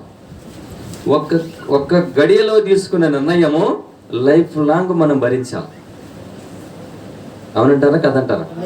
వర్తమానం తెలిసిన మనము ఒక్కసారి పెళ్ళి అయిన తర్వాత మళ్ళీ విడాకులు తీసుకొని పెళ్లి చేయడం కరెక్టా? అసలు ఉన్నదా మనకు? డైవర్స్ ఉందా? చాలా జాగ్రత్తగా ఉండాలి. అది చెప్తున్నారు. మరణము మనల్ని వేరు చేయడం తప్ప అను ప్రమాణం మనకు తెలుసు కదా. అతడు తాను ఎంచుకొనినది అయుక్తమైనదని ఎరిగి ఆ స్త్రీ అతనికి భార్యగా ఉండుటకు తగదని గుర్తించి అతడు చేసుకొనిన ఎడల, ఈ అమ్మాయి వర్తమానం ప్రకారం కాదు, వర్తమానం లేకపోయినా ఏం కాదు, మంచిగా ఉందరా, కట్నం బాగిస్తారు, చేసుకున్నాక ఆమె మారుద్ది, అడిగిపోద్ది. ఎవరు మారలా, వీళ్ళని పట్టకపోయింది, అబ్బాయిలను పట్టకపోయింది. నేను చెప్తా కొన్ని సాక్ష్యాలు కూడా. ఎవరు మారలా. డినామినేషన్ వాళ్ళకి వర్తమానం ముసుగు పూసి, వర్తమానం కోటింగ్ వేసి, వర్తమానం రంగు పూసి, కలర్ జుట్టుకు రంగు వేసినట్టు వేసినా వాళ్ళు మారలా. లోపల అదే ఉంది. వాళ్ళు బయటకు వచ్చినప్పుడు మేము ఏదో అదే చేస్తున్నా బయటకు వచ్చారు. అమ్మాయిలను తీసుకురాలా. ఇప్పుడు తెలుసు, బెంగళూరులోనే ఒకటి జరిగింది. అమ్మాయికి ఏమైంది? లాస్ట్కి క్యాన్సర్ వచ్చి చనిపోయింది. ప్రవక్తను విమర్శించింది. పేర్లొద్దిగా. ఓకే, చాలా భయంకర పరిస్థితి. ఎన్ని సాక్ష్యాలు ఉన్నాయి. వర్తమానం ఎక్కడో ప్రవక్త గారికి అమెరికాలో జరిగింది కాదు, మన దగ్గర జరిగింది. మర్చిపోతున్న విషయాలు. వర్తమానం నమ్మి వర్తమానంలోంచి డినామినేషన్ అబ్బాయిని పెళ్లి చేసుకొని వర్తమానము తప్పు, ప్రవక్త తప్పు అన్నది. అమ్మాయి క్యాన్సర్ వచ్చి చచ్చిపోయింది. ఇక్కడే వీళ్ళ బంధువులే, ప్రత్యక్ష సాక్షులు. బ్రదర్ సిస్టర్స్, ప్రియులారు అర్థం చేసుకోండి. నేనేదో ఊరిగా ఎక్కడ వాగట్ల, నేను దేవుని కొరకు మనం మాట్లాడుతున్నాం. ప్రేమైన యవనస్తులారా, అబ్బాయిలారా, అమ్మాయిలారా, మీకు ఎవరు కావాలని ఆలోచన చేసుకోండి అంటున్నాడు ప్రవక్త. నీ జీవితాంతము తల్లిదండ్రులు ఎమ్మటి రారు, మన దేవుడు ఎమ్మటి ఉండేది. ఎవరు మనకు తోడుండేది? మన ప్రభువే. మన పాస్టర్ ఎప్పుడు ఎమ్మటి ఉన్నాడు, మన తల్లిదండ్రులు ఉండరు, మన సంఘం ఉండదు. అందరూ ఒకరోజు విడిచిపెడతారు, కానీ మన దేవుడు మనకు తోడు ఉంటాడు. వర్తమానం నిలబెట్టాలి. మన వర్తమానం కోసం జీవిస్తే వర్తమానమే మన కోసం వస్తుంది. ఆ దేవుడే మన కోసం నిలబడతాడు. ముగ్గురు మనుషుల కోసం, యవనస్తుల కోసం చట్టం మారిపోయింది. ఒక అబ్బాయి కోసం చట్టం మారిపోయింది. మన కోసం మారదా? శద్రకు మేషకు అబేద్నెగో కోసం మారలేదా? పో నెబుకద్నెజర్ నీకు జాబ్. అరే నన్ను అంటారా? నిన్ను కాదు, నువ్వు లెక్కరా మాకు అన్నారు వాళ్ళు. ఇప్పుడు రేవంత్ రెడ్డి దగ్గర పోయి రేవంత్ రెడ్డి అని అంటాం మనం అనే ధైర్యం ఉందా? కానీ ఆ బిడ్డలు అన్నారు, నెబుకద్నెజరు నీకు ప్రత్యుత్తరం ఇవ్వాలన్న చింత మాకు లేదు పా. అసలు ఊరికి నీకు జవాబు చెప్పేది ఏంటయ్యా? మా దేవునికి తప్ప నీకు బెత్తం. ఏం చేసుకో? ఇంతమంది ముందు నన్ను పేరు పెట్టి పిలుస్తావారా అని ముఖం అంతా ఎర్రగైపోయి 7 అంతలు అగ్నిగుణాన్ని ఎక్కువ చేశాడు. 7 అంతలు కదా, 10 అంతలు చేసుకుంటే ఏమైంది? వీళ్ళకి ఆ నమ్మకం ఉంది. మమ్మల్ని పిలిచిన దేవుడు నమ్మకమైన వాడు. మా దేవుడు సృష్టికర్త, మా దేవుడు విగ్రహము కాదు, మా దేవుడు బొమ్మ కాదు, మా దేవుడు సజీవమైన దేవుడు. హల్లెలూయా. ఆ దేవుడిని మేము నమ్మాను. మా దేవుడు రక్షించగల సమర్థుడు. ఇన్ కేస్ ఒకవేళ ఆయన రాకపోయినా హ్యాపీగా చనిపోతాం, కానీ విగ్రహాన్ని నమస్కారం చేయం. ఈ వర్తమానంలో నాకు విశ్వాసం దొరకకపోతే ఇట్లయినా ఉంటా, కానీ నేను సంఘ శాఖలను పెళ్లి చేసుకోను, సంఘ శాఖల అమ్మాయిని పెళ్లి చేసుకోను, హిందువుల అమ్మాయిని పెళ్లి చేసుకోను. నిర్ణయం చేయండి, దేవుడే రంగం మీదకి వస్తాడు. ఓర్యం ఎంత మొండిదా, నేను పోవాలి. ఇప్పుడు వాళ్ళ కోసం రాలేదా దేవుడు? గబ్రియల్ అన్నాడు, మాచిపత్రులు అన్నారు, మిఖాయేలు మేము ఉండండి. వామో, ఈ నన్ను కూడా పోనీ అట్లా ఏం దేవుడే బాబు, పిల్లలు చచ్చిపోతాడు చూస్తాడు. ఆయన మైండ్ వీళ్ళకి అర్థం కాలే. మీరెవరు కాదురా, నేను స్వయంగా మా వల్ల నా కోసం జీవిస్తున్నారు, నిలబడరు అక్కడ. ఆ రోజున్న దేవుడు ఈ రోజు లేడా? వర్తమానం సజీవంగా లేదా? ఎవరో పాస్టర్ పెద్ద చిన్న ఎవ్వరు లేరండి. వర్తమానం పక్షాన ఎవరైతే ఉన్నారో వాళ్ళనే వెంబడించాలి. మనుషుల రూపాలు చూసి, వాళ్ళ స్టేటస్లు చూసి, వాళ్ళ హోదాలు చూసి మనం మోసపోకండి. వర్తమానం ప్రకారంగా ఉండే వారు ఎవరైనా సరే నిలబడండి వాళ్ళ పక్షాన. దేవుడే రంగం మీదకి వస్తాడు. దేవుడు అక్కడ ఉంటాడు, ఆయన దూతల్లో పెడతాడు. ఏ అపాయం జరగనియాడు. పాస్టర్కి 10 మంది సెక్యూరిటీ ఉండక్కర్లా, దేవుని దూతలు ఉన్నారు. హల్లెలూయా. చూడండి, నీకు ఈ భార్య తగదని తెలిసి, అంటే ఈ అమ్మాయి తగదని తెలిసి పెళ్లి చేసుకుంటే తప్పెవరిది? అబ్బాయిదే తప్పు. పెళ్ళి అయిపోద్ది, జస్ట్ 1 year 2 years ఎంజాయ్ ఉంటూ ఉండొచ్చు. తర్వాత సమస్యలు స్టార్ట్ అయితే ఆ సమస్యల నుంచి బయటికి తీసేది ఎవరు? ఎవరి దగ్గర పోయి అడుగుతావు? మళ్ళీ నువ్వు ఎవరిని అడుగుతావు? ఎవరి దగ్గర పోయి ప్రార్థన చేస్తావు? ఇక్కడ దేవుడు వద్దన్నది నువ్వు చేసినావు. దేవుడు వద్దన్నది చేసిన తర్వాత మళ్ళీ ఆయన దగ్గరికి ఎట్టపోతావు? పోతే ఆయన మన మొర వింటాడా? విన్నా కానీ వెంటనే సహాయం చేస్తాడా? ఈ లోపల కొన్ని సంవత్సరాలు జరిగిపోతాయి, మన జీవితం అయిపోద్ది. Be careful. హల్లెలూయా. అతడు తన జీవితం అంతా అర్థం చేసి పాడైపోయి, అతడు తాను ఎన్నుకున్నది అయుక్తమైనదని ఎరిగి ఆ స్త్రీ అతనికి భారీగా ఉండుటకు తగదని గుర్తించి అతడు చేసుకుని ఆ తప్పిదము అతనిదై ఉన్నది. ఆ స్త్రీ తనకు భర్తగా ఉండుటకు అతడు యోగ్యుడు కాడని ఎరిగి అతనిని తనకు భర్తగా స్వీకరించిన ఎడల నీవు మంచి చెడులను ఎరిగి ఆ విధముగా ప్రవర్తించటం వలన అది నీ యొక్క సొంత తప్పిదమై ఉన్నది. మా మేనోడు అండి, మేనరికం, మా ఆవిడ మంచి సంబంధం బ్రదర్, చాలా సౌండ్ పార్టీ. మా తర్వాత మారతాడులేండి. ఏం మారతాడు? నిన్ను తీసుకెళ్ళి బుడుక్కున్న లోకంలో ముంచుతాడు, అంతే. అదే మారటం. వర్తమానంలోకి రాడు. మీరు చెప్పండి, ఎవరన్నా? ఎవరు ఒకళ్ళిద్దరు అక్కడక్కడ ఉన్నారు. ఎవరు వచ్చారండి? ఎవరు రాలే. మనము పెయింట్ కొట్టినాము, పెళ్ళి అయిపోయిందాక పెయింట్ పోయింది. కాకి నెమలేకలు పెట్టుకుంటే ఎన్ని రోజులు ఉంటాయి? మర్చిపోయి కావు కాబట్టి ఊడిపోయినాయి. కాకిరా అని వేసేసారు దెబ్బలు, అయిపోయింది. నీవు సంపూర్ణముగా ప్రార్థించి తెలుసుకునే వరకు దానిని నువ్వు చేయకూడదు. ఎట్లా? ఎంత ప్రార్థన? యాకోబు 10 నిమిషాలు ప్రార్థన చేయలేదన్నాడు బైబిల్లో. వర్తమానం చెప్పిన ప్రవక్త ఆల్ నైట్, అంటే దేవుని బ్లెస్సింగ్స్ వచ్చేంత వరకు ప్రార్థించాడు. నడుం పట్టుకున్నాడు. నడుం కాదు నాయన, నువ్వు ఇంకా తగ్గించుకోవాలని ఆయనే తొడ మీద కొట్టి జారిపోయినట్టు పోతే పాదాలు పట్టుకున్నాడు. కిందకు వంగి మోకరించి ప్రార్థన చేస్తే దేవుడు రంగం మీదకి వస్తాడు. అయ్యా, నన్ను పుట్టించిన దేవుడు నీకు అన్ని తెలిసిన ఆయన, నేను వర్తమానంలో ఎంత కరెక్ట్గా ఉంటానో నీకు తెలిసిన ఆయన, నువ్వు చూసుకో తండ్రి, నేను నాకు పని ఉంది, కాలేజీకి పోతాను. ప్రార్థన అండి నేను చేసింది. నాకేది కావాలో ఇది తెలదా తండ్రి, పుట్టించింది దేవుడు నువ్వే, ఇచ్చింది దేవుడు నువ్వు. ఇన్ని సంవత్సరాలు మా ఊర్లో బంధువులు నేను ప్రత్యేకంగా నీకు తెలదా తండ్రి, నేను కాలేజీ పోయినప్పుడు ఎట్టున్నాను, అక్కడికి పోయినప్పుడు ఎట్టున్నాను, అన్ని తెలుసుగా. నాకు బిజీగా ఉంది, ప్రార్థన కూడా టైం లేదు. మీరు చూడండి నాకు అబ్బాయిని చూస్తాడు దేవుడు, చూస్తూనే ఆల్రెడీ పెట్టిండు అక్కడ. యాకోబుని దీవించడానికే దేవుడు వచ్చిండు. కానీ యాకోబు తగ్గించుకోవట్లా. ఎందుకంటే డబ్బు ఉంది, ఆస్తి ఉంది, సంపదలు ఉన్నాయి, భార్య ఉంది, పిల్లలు చాలా మంది ఉన్నారు. హల్లెలూయా. ఎవరితో పని? మా అన్న దగ్గరే ఉంది. కానీ అన్నయ్య ఒకరోజు చంపడానికి తయారయ్యండి.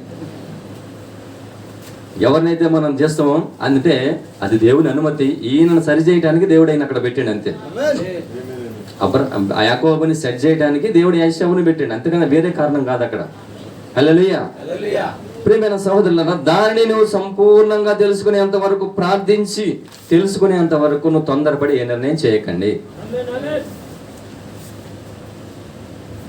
అదే రీతిగా ఇప్పుడు ఇది పర్సనల్గా వ్యక్తిగతమైన విషయం. సంఘం విషయంలో కూడా మనం అంతే చేయాలట. సంఘం విషయంలో కూడా చాలా జాగ్రత్తగా ఎన్నిక చేసి ఆ సంఘాన్ని మనం కనిపెట్టుకోవాలి, ఎన్నిక చేసుకోవాలి. మనకి ద్వితీయోపదేశకాండం 12వ అధ్యాయంలో ఉంది కదా, నీవు అన్వేషించి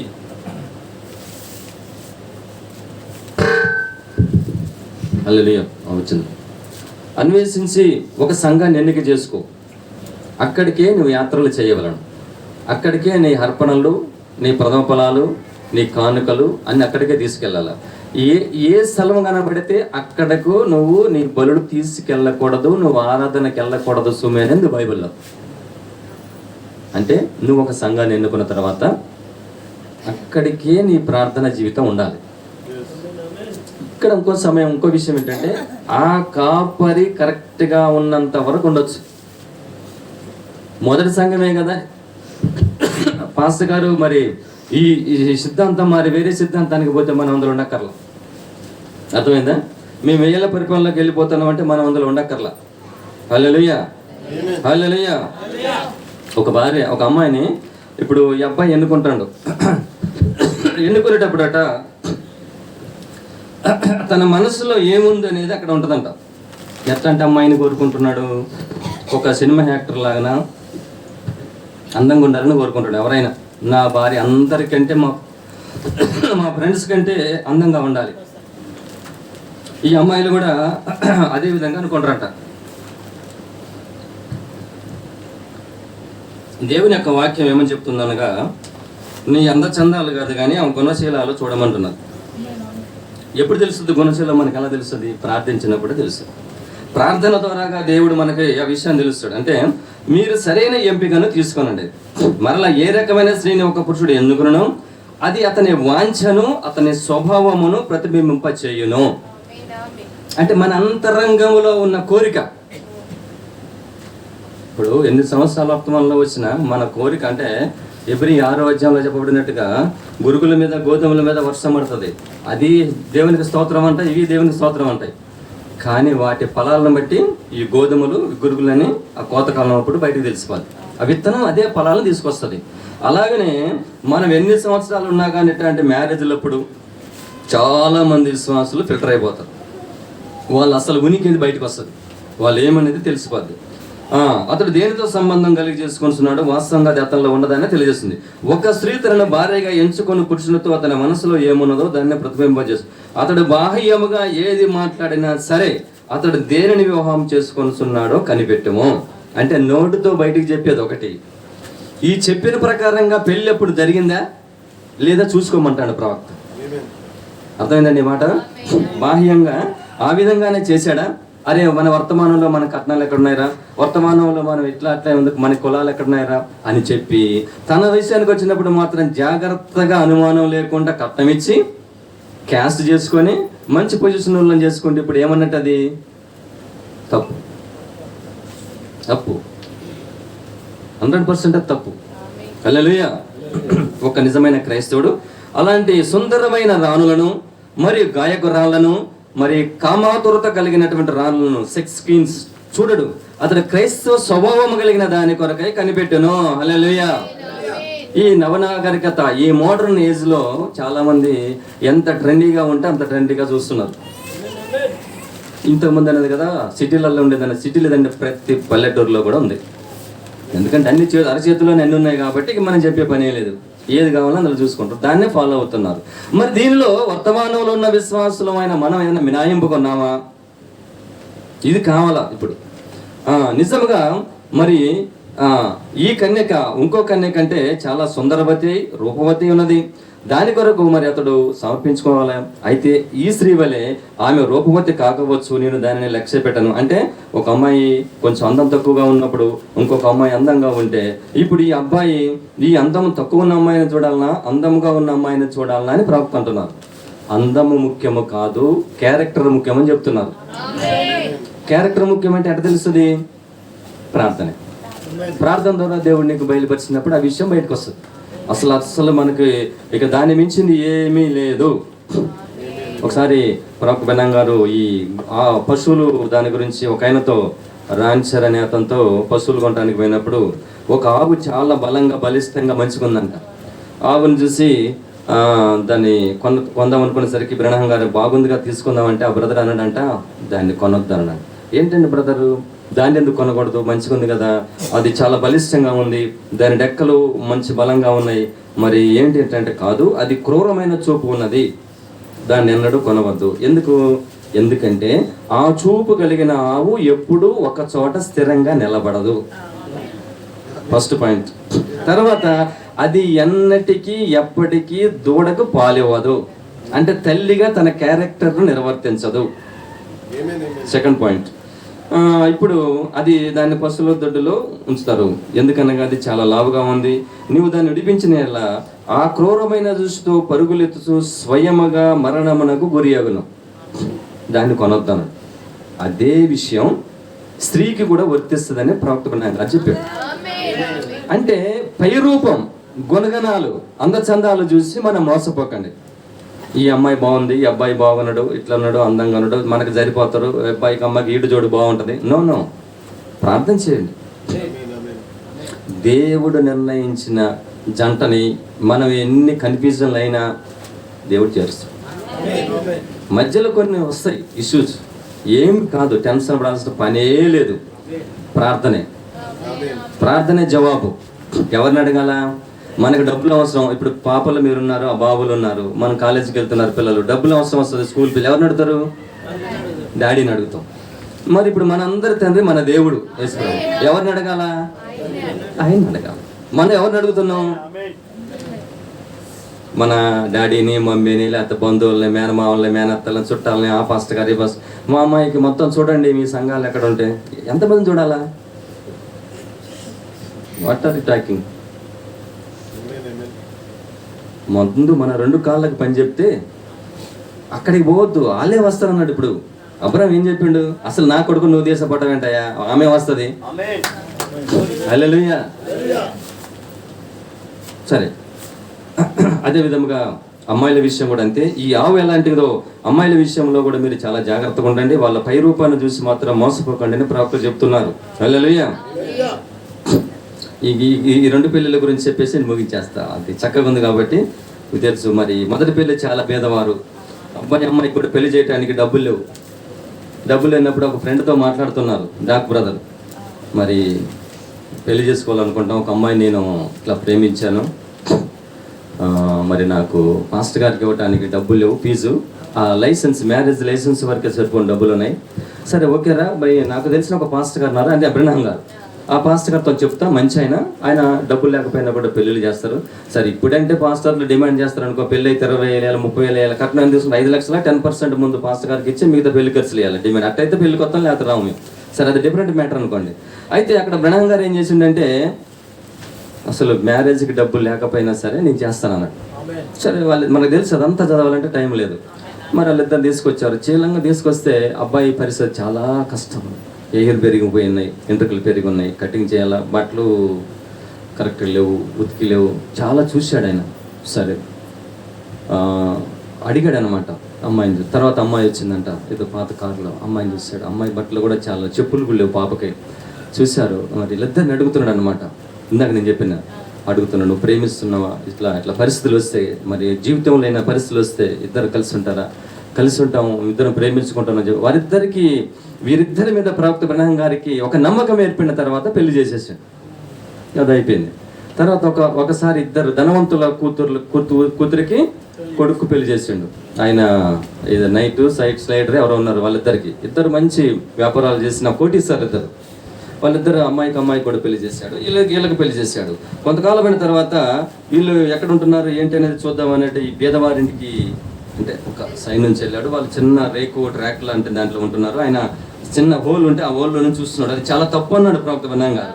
నేను చూసేది తప్పు, అయినా నాకు తెలుసు నేను చూసే విధానం, ఎందుకంటే వీళ్ళ యొక్క దాంపత్య జీవితం ఏ విధంగా ఉందో నేను తెలుసుకోవడానికి చూస్తున్నాను తప్ప వేరే రకం కాదని చెప్పి ఆయన దాన్ని క్లారిఫికేషన్ ఇచ్చాడు. ఆ విధంగా అయిపోయిన తర్వాత వాళ్ళిద్దరు అంటున్నారు, ఇక బియ్యానికంతా దీనికంతా దానికంతా డబ్బులు అయిపోతాయి, ఇంక కొంచెం అమౌంట్ ఉంది, ఈ అమౌంట్తోనే నువ్వు బట్టలు కొనుక్కోమని. ఏమంటుంది? నువ్వు బట్టలు కొనుక్కోమని ఆయన అంటున్నాడు. నాకు చాలా ఉన్నాయి, నీకెళ్ళవని. అది చూసి ఆ స్త్రీ ఆ బ్రదరు మీద పడుకొని ఉండటం చూసి ప్రవక్త అబ్రహాం గారు చాలా హ్యాపీ ఫీల్ అవుతున్నాడు. చాలా సంతోషం. నిజమైన ప్రేమ అంటే ఇది ఉండాలి, డబ్బు కాదు. ధనికుడు అంటే ఎవరు? వీళ్ళే ధనికులు అసలు. సరే ఇలా దిట్ట అయిపోయింది. నేను షార్ట్ కట్ అయిపోతున్నా. తర్వాత ధనవంతుల ఇంటికి కూడా వెళ్దామని ఒకసారి వెళ్ళిందంట. వెళ్ళేసరికి ఈయన సడన్గా వెళ్ళేసరికి వాళ్ళిద్దరూ ఏదో గొడవ పెట్టుకుంటున్నారట. ఇద్దరు భార్యాభర్తలు తిట్టుకుంటున్నారు. ఎందుకు తిట్టుకుంటున్నారంటే, అంతకు ముందు, అంటే ఈయన వెళ్ళే సమయానికంటే ముందు నైట్ ఇంచుమించు మిడ్ నైట్ దాటేంత వరకు వీరిద్దరు సపరేట్గా క్లబ్ డ్యాన్స్లకు వెళ్ళి, డ్యాన్స్ ప్రోగ్రాంలకు వెళ్ళి, ఎగిరి దూకి మందు దాగి అద్దాగి వచ్చారు. ఈ గోడ పక్కన ఆ మంది, ఈ గోడ పక్కన ఈయన ఉన్నారు. సడన్గా బ్రహ్మ ఇక్కడికి ఎందుకు వచ్చారు, మీరు ఎట్టొచ్చారు అలా కనిపిస్తే అని బాగున్నా కదా, మీరు ఎట్టున్నారంటే మీ ఎట్టున్నారు, ఎక్కలేని ప్రేమ అప్పుడు వచ్చేసింది. కాకలొచ్చుకొని మనదిన బాగాలేమో, బాగున్నాం కదా. బ్రహ్మ గారు కనిపెట్టిండు, చూసేసిండు. వీళ్ళిద్దరిలో చాలా రాంగ్ ఉంది. లేని ప్రేమను యాక్ట్ చేస్తున్నారు, అంతరంగంలో లేదు. వాళ్ళ ప్రవర్తన, వాళ్ళ పరిస్థితి, వాళ్ళ బట్టలు ఇవన్నీ చూసేసరికి బ్రహ్మ గారికి అర్థమైంది ఇది కరెక్ట్ కాదు. ఏది ప్రేమ? ఇప్పుడు డబ్బు. ఆ డోర్కున్న హ్యాండిల్ నాబు లాగేది 14 క్యారెట్ల బంగారం అంటే ఇల్లు ఎంత బంగారం పెట్టిండో చూడాలి.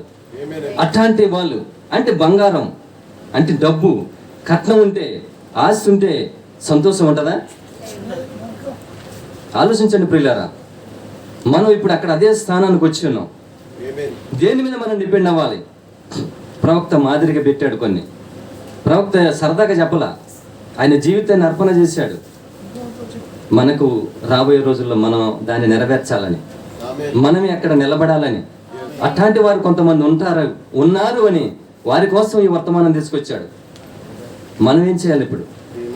డబ్బు ఇవ్వడం దేవుడు చెప్పలేదే, డబ్బు వద్దని వర్తమానం చెప్పట్లేదే. మనోళ్ళు రాంగ్ డైరెక్షన్స్ అవన్నీ.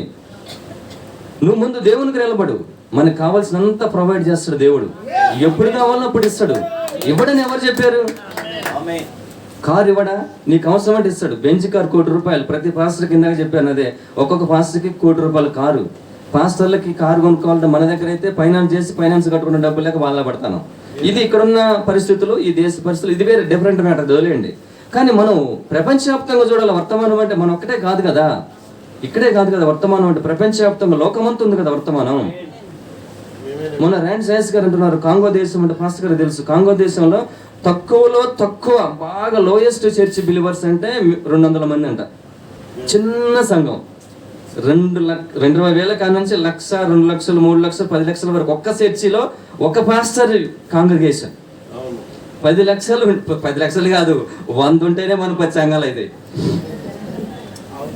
బాగా మన కల్చరు లేదా మన వాతావరణ పరిస్థితులు, మనలో ఉన్నటువంటి స్పిరిట్ పనిచేసే విధానం డిఫరెంట్. ఇది ప్రవక్త చెప్పాడు, ఏ దేశానికి ఆత్మ ఉంటుందని చెప్పాడు ఆయన.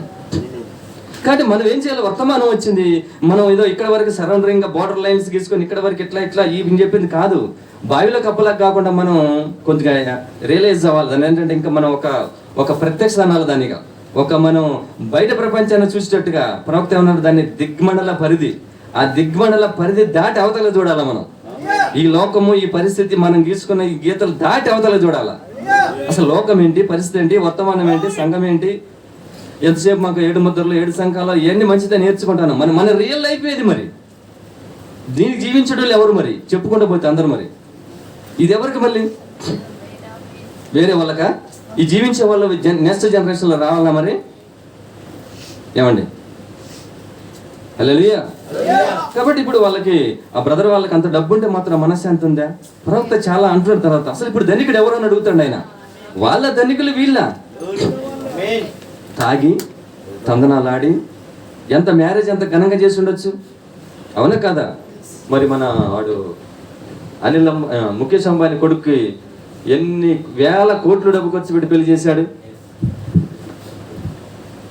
ఏముంది లోకం? దానివల్ల ఏమైనా ఉందా? అది కాదుగా. మనకి వర్తమానంలోకి వచ్చాక మనం కూడా దాని వైపు చూస్తే అట్లా. దయచేసి ప్రియులారా, వర్తమానం కోసం మనం నిలబెడితే ఇప్పుడు అదే వంటలు రేపుగా నెక్క నడిపించినాయి. ఎవరైతే ఆమె కోసము సిద్ధపరచబడ్డ పెళ్లి కుమారుడు ఉన్నాడో అక్కడికే సాయంకాలం వేళ తీసుకెళ్ళినాయి. ఏ ఒంటెలకైతే నీళ్లు పోసారో ఆ ఒంటెలే తీసుకెళ్ళినాయి. ఆ మృగం లేదా జంతువు, ఆ శక్తి, అధికారం అక్కడ తీసుకెళ్ళింది. అదే వర్తమానం, అదే నీళ్లు మన ఎక్కడ తీసుకెళ్తుంది? ఈ లోకంలో పెళ్లి కుమారుడు, పరలోకములో పెళ్లి కుమారుడు. పురుషులకి స్త్రీలకు అందరికీ పెళ్లి కుమారుడు మన ప్రభు. ఈ లోకంలో కూడా కావాల్సిన దాని దగ్గర నడిపించేది ఈ వర్తమానమే. ఈ వర్తమానం లేకుండా మనం వర్తమానంలో జీవిస్తామంటే కరెక్ట్ కాదండి. వర్తమానం లేకుండా అంటే మనలో లేకుండా మేము వర్తమానంలో ఉంటాం అనేది కరెక్ట్ కాదు. మనమే జీవించి పత్రికలు అయినప్పుడు మన జీవితమే సాక్ష్యం. హల్లెలూయా. చాలా మరి సంతోషం అండి. మీరు చాలా ప్రార్థన పరులుగా ఉన్నారు. మీ పాస్టర్ గారు మరి మిమ్మల్ని ఆ విధంగా ముందుకు నడిపిస్తున్నందుకు చాలా సంతోషం. మరి పాస్టర్ గారికి ఇంకా సపోర్ట్ చేయండి. ఈ సువార్త కూటాలను ఇంకా ముందుకు తీసుకెళ్ళండి. మరి మన పరలోక పెళ్లి కుమారుడు అయినటువంటి యేసుక్రీస్తుని మన మధ్యాకాశంలో కలుసుకోవాలంటే ఈ వర్తమానమే మన అక్కడ తీసుకెళ్తుంది. వర్తమానం కరెక్ట్గా ఒంటెలను గుర్తుపెట్టి రేపుక మనం ఒక్క బిందె నీళ్ళు మోసుకొస్తారా? ఇప్పుడు ఆ పూర్వకాలం ఏంటంటే బావి పెట్టుంటే స్టెప్స్ ఉంటాయి, దిగి కిందకు వెళ్ళి ముంచుకొని దాంట్లో చుట్టూ బావిలోనే స్లిప్ అయితే బావిలో పడిపోతాం.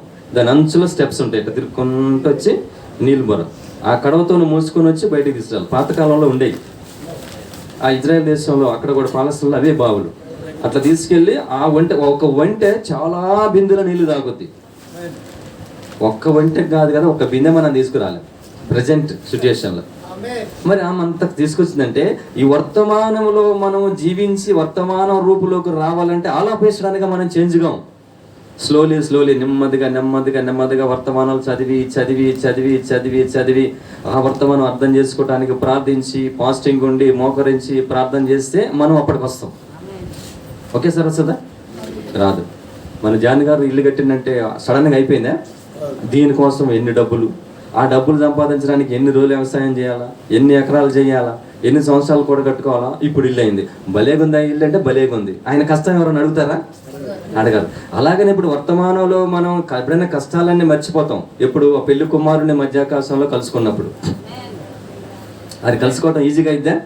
దాని వెనక చాలా ప్రాసెస్, కష్టం, ప్రయాస, ఒత్తిళ్ళు, సమస్యలు, కష్టాలు అన్ని ఎదుర్కోవాలి. హల్లెలూయా. మరి ఈ మాటలు దేవుడు దీవించును గాక. మా కోసం, మా పరిచయం కోసం, సంఘం కోసం మీరు ప్రార్థన చేయండి. ఈ సమయం ఇచ్చిన దైవజనులను దేవుడు దీవించును గాక. వారికి సమయాన్ని మళ్ళీ ఇస్తున్నాం.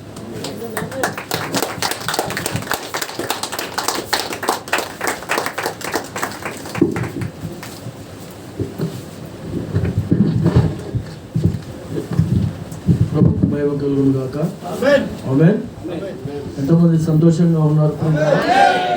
సంతోషంగా ఉన్న వాళ్ళందరూ చప్పట్లు కూడా కదా.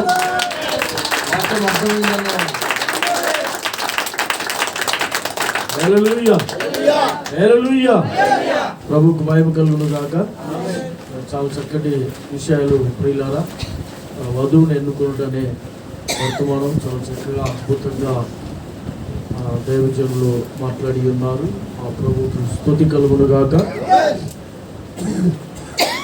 హల్లెలూయా. మరి ఈరోజు వాక్యం చెప్పినట్టుగా, దైవజనులు చెప్పినట్టుగా ప్రజలు లేరు. చాలామంది సౌలు రాజును ఎన్నుకోవడం కూడా ఇజ్రాయెల్ ప్రజలు మోసపోయినట్టుగానే ఈరోజు చాలామంది అమ్మాయిలు కానీ అబ్బాయిలు కానీ అలాగే మోసపోతారు. ఇజ్రాయెల్ ప్రజలను ఎన్నుకోవడము మనం చూసినట్లయితే అది దేవుడి యొక్క ప్రణాళిక. అది దేవుడు వారికి రాజును పెట్టాలా వద్దా అనేది దేవుడి చిత్తం. ఆమేన్. హల్లెలూయా. నేను ముగిస్తాను, నేను ప్రసంగం చేయను.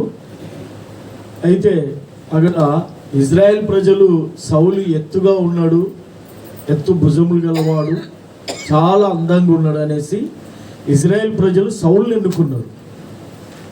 కానీ దేవుడు ఎక్కడికి వెళ్ళాడంటే, దేవుడు సామాన్యంగా గొర్రెలు కాసుకున్న గొర్రెల కాపర్ దగ్గరికి దేవుడు వెళ్ళాడు. అయితే దేవుడి యొక్క ప్రణాళిక దైవజనులు చెప్పినట్టుగా దేవుని యొక్క చిత్తం ఏమై ఉన్నది అనేది ఎప్పుడు మనం చూడాలి. అయితే ఇజ్రాయెల్ ప్రజలు అక్కడ ప్రవక్త యొక్క మాటని వినాలి, ప్రవక్త చెప్పిన మాటను అంగీకరించాలి. వాళ్ళు వినకుండా వాళ్ళు ఇష్టానుసారంగా వెళ్ళారు కనుక వారు సమస్యల్లోనికి వెళ్ళిపోయింది. ఈరోజు కూడా ప్రియులరా, ఏ విషయానికి వచ్చేటప్పటికి కూడా దేవుని యొక్క ప్రణాళిక, ప్రభు యొక్క చిత్తాన్ని మనం చూడాలి. హల్లెలూయా, హల్లెలూయా. కాబట్టి మరి అక్కడ రెబెకా గురించి చెప్పాడు. రెబెకా గురించి చెప్పేటప్పటికి రెబెకా తీసుకొని పోవడానికి వారెవరిని అడిగాడు? ఎలియాజరు తన తల్లిదండ్రులను అడిగాడు. ఆయన ఏమన్నాడు? ఆ చిన్నదానికి ఇష్టమైతే మీరు తీసుకొని వెళ్ళవచ్చు. అంతే కదా అప్పుడు ఇలా. అప్పుడు ఎవ్వరు ఆబ్జెక్షన్ చేయలేదు. అది దేవుడి ప్రణాళిక అయి ఉంది. కాబట్టి హల్లెలూయా. దేవుడి చిత్తము అనేది ఉన్నప్పుడు అది ఎవ్వరు కూడా ఎలాంటి సమస్య తీసుకురారు. అక్కడ చాలా చక్కగా జరుగుతూ ఉంటుంది. ఆమేన్. హల్లెలూయా. ఒక స్టోరీ చెప్తాను, నేను చెప్పి ముగిస్తాను. నేను సినిమాలు చూసేటప్పుడు జగపతి బాబు సినిమా చూసినాను. నేను మీ అందరికి చెప్పాను, ఒకసారి చర్చిలో కూడా చాలాసార్లు చెప్పాను. ఈ జగపతి బాబు సినిమాలో ఆయనకు ఆల్రెడీ పెళ్ళయింది. పెళ్ళైన తర్వాత ఈయన ఉద్యోగం చేస్తూ ఉంటాడు. ఈ ఉద్యోగం చేసే దగ్గర ఒక అమ్మాయి ఈయనను ప్రేమిస్తాను. ఈయనను బాగా ప్రేమిస్తుందంట. నిజంగానే ఈసారి కూడా నెమ్మదిగా కొంచెం ట్రాక్ తప్పింది. భార్య దగ్గరికి రావడం కొంచెం లేట్ అవ్వడము, ఆమెకు కూడా తెలుసు కదా రోజు ఏ టైంకి వస్తాడు, ఇప్పుడు ఏ టైంకి వస్తుండని. క్రమేణా కొంచెము టైం మిస్ అవుతుంది. ఆ తర్వాత భార్య అది గమనించి ఆయనను కొంచెము మళ్ళీ దారికి తెచ్చుకుంటుంది.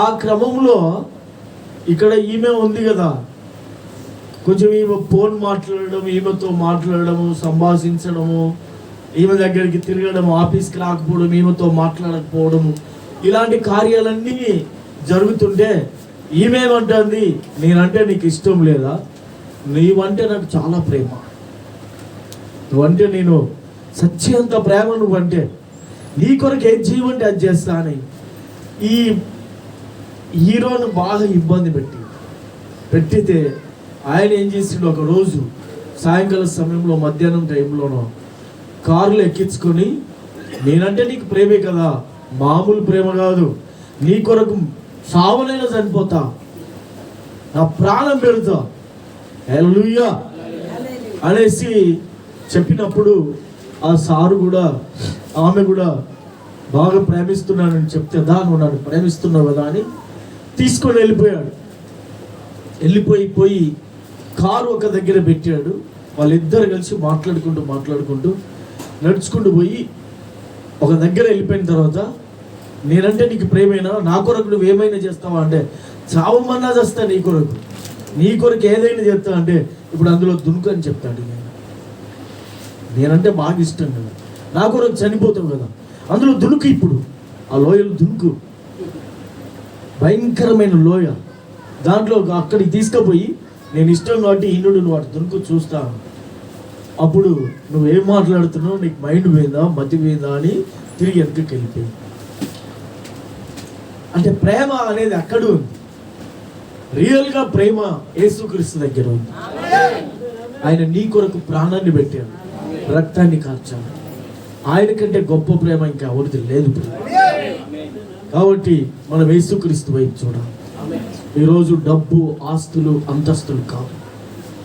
హల్లెలూయా. అందుకనే మనకి ఏది జరిగినా దేవుడి చిత్తం. ఆయన ఏమన్నాడు, ఒకవేళ ప్రతి కార్యాన్ని మనం ముందు దేవుడి దగ్గర పెట్టాలి. హల్లెలూయా. మహేష్ బాబు, ఐశ్వర్యరాయ్ కాదు, ఇక్కడ వీళ్ళు కాదు పనికి వచ్చేది. మహేష్ బాబుని చూడద్దు, ఐశ్వర్యరాయ్ని చూడద్దు. ఎవరిని చూడాలి? దేవుడి ప్రణాళికను చూడాలి, దేవుడి చిత్తాన్ని చూడాలి. దేవుడికి మహిమ కలుగును గాక. హల్లెలూయా. ఎంతమంది సంతోషంగా ఉన్నారు ప్రియులారా? ఈరోజు ఇక్కడ మీటింగ్ జరగడానికి నిజంగా ఇది చాలా దైవ నిర్ణయము, ప్రభు యొక్క చిత్తం ప్రియులారా. మేము ఈ డేట్లు అనేది ఇప్పుడు నిర్ణయించాం. గత 3-4 సంవత్సరాల నుంచి మేము సువార్త కూటాలు పెడుతున్నాం. సువార్త కూటాలు 2013 నుంచి పెడుతున్నాను. నేను 2013లో ఆటోలలో వెళ్ళిపోయినా, ఆటోలు, సైకిల్, బండ్లు. మాకు ఆ 13లో పోయి చిన్న ఊర్లలో అప్పుడు కొద్ది మందిగా పోయి కూటాలు పెట్టినాం. ఇంటింటి సువార్త ఇంతకంటే బలంగా చేసినాను, నడిచినాను, తిరిగినాను. ఆ టైంలో నుంచి 12లో నుంచి క్రమేణా ఒక 2 సంవత్సరాలు చేసినాను. నాకు అప్పుడు అనిపించింది ఏమీ లేదు ప్రయాణం చేయడానికి, ఎలాగ ప్రభువా నేను పోలేను అనేసి కొద్ది రోజులు బంద్ చేసినాను. బంద్ చేసిన తర్వాత నిజంగానే ఆ లోపల మరలా కాలే బ్రదరు, మా సంఘ పెద్ద, ఆయన తిరిగి చర్చికి రావడం. ఆయన చర్చికి వచ్చిన తర్వాత మళ్ళీ ఈ లోపల నాకేమైందంటే, ప్రతి సంవత్సరము సువార్త కూటం స్టార్ట్ చేద్దాం అనేసరికి నా హెల్త్ బాగుండకపోయింది. ఒక సంవత్సరము ఈ పెదవు, కన్ను ఇవి క్రాస్ అయినాయి. తర్వాత ఒక సంవత్సరమేమో ఫుల్గా జ్వరం వచ్చేసింది. అసలు జ్వరం అంటే తెలియదు నాకు.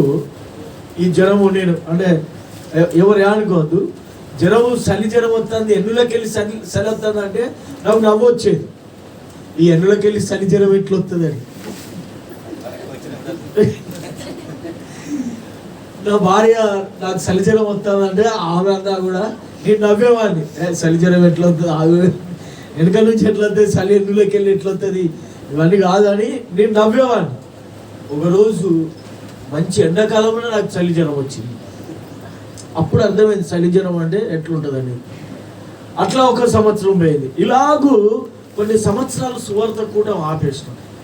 ఆ తర్వాత మా కాలే బ్రదరు, మా సంఘ పెద్ద కాలే బ్రదరు నవంబర్ నుంచే నాతోటి దీన్ని నా ముందు పెడతా ఉంటాడు. ఈ సమస్యను, పాస్టర్ గారు ఈ సంవత్సరం మనము ఎక్కడెక్కడ పోదాం, అరే ఇంకా చాలా రోజులు ఉన్నది బ్రదర్, ఇప్పుడు చలికాలం కూటాలు పెట్టలేము అని అంటే, లాస్ట్కు మేము ఈ కూటము ఇక్కడ పెట్టవలసింది జనవరిలోనే మేము డిక్లేర్ చేసుకున్నాం.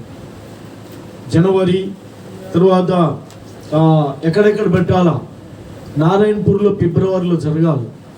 ఫిబ్రవరి ఆ నారాయణపూర్ ఇక్కడ, తర్వాత ఇంకా నాగారం, తర్వాత పరకాలలో, వెలంపల్లిలో, షాంపేటలో, ఇంకా కొన్ని విలేజ్లు ఇంకా కొన్ని సెలెక్ట్ చేసుకోవాలి.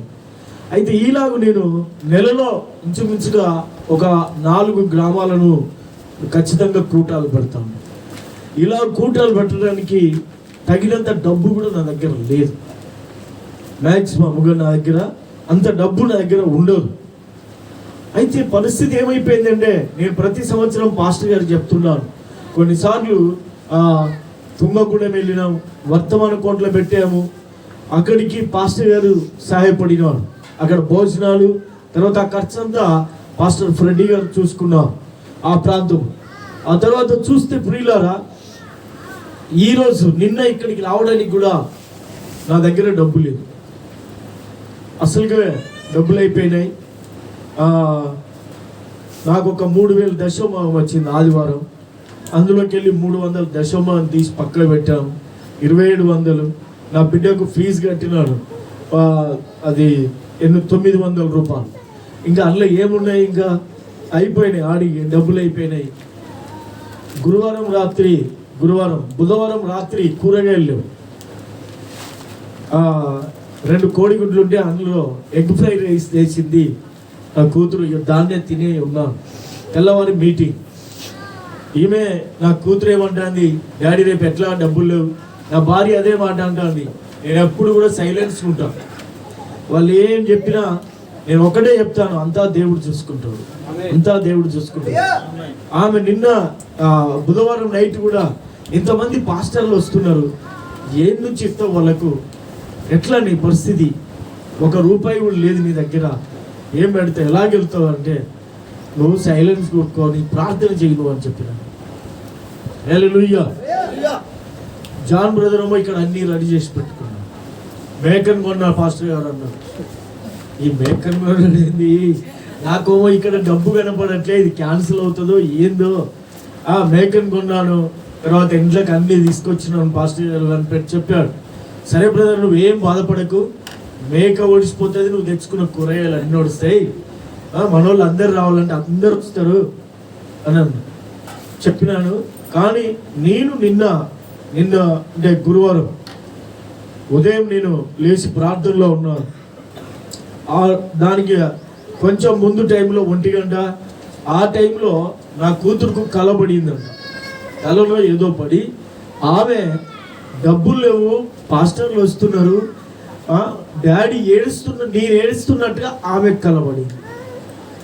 ఆ కలలో ఆమె ఏడిచి ఆమె తలనొప్పి ఇచ్చి నిన్న మధ్యాహ్నం వరకు తలనొప్పితోటే ఉంది. అరే నీవు దాని గురించి అంతగానో టెన్షన్ పడి ఎందుకు, అంతా దేవుడు చూసుకుంటాడు అనేసి నేను ప్రేయర్ చేసినాను. ఆమెకు చెప్పి ఉదయం లేచి బైబిల్ చదువుకుంటాను, ఖచ్చితంగా మెసేజ్ చదువుతా. ఇక తర్వాత ప్రేయర్ అయిపోతే ఇవన్నీ ముగించుకొని కూర్చుంటాను నేను. ఇక ఎటు పోవాలా ఏంది అని అలాగే ఉన్నాను నేను. ఉన్న తర్వాత ఉదయమే కాళీ బ్రదర్ వచ్చాడు, పాస్టర్ గారు ప్రసంగి బ్రదర్కి నిన్న చెప్పినాను, సంఘ పెద్దలు చెప్పినాను, అందరికి ఫోన్లు చేసి చెప్పండి, అందరిని తీసుకురావాలి, డబ్బు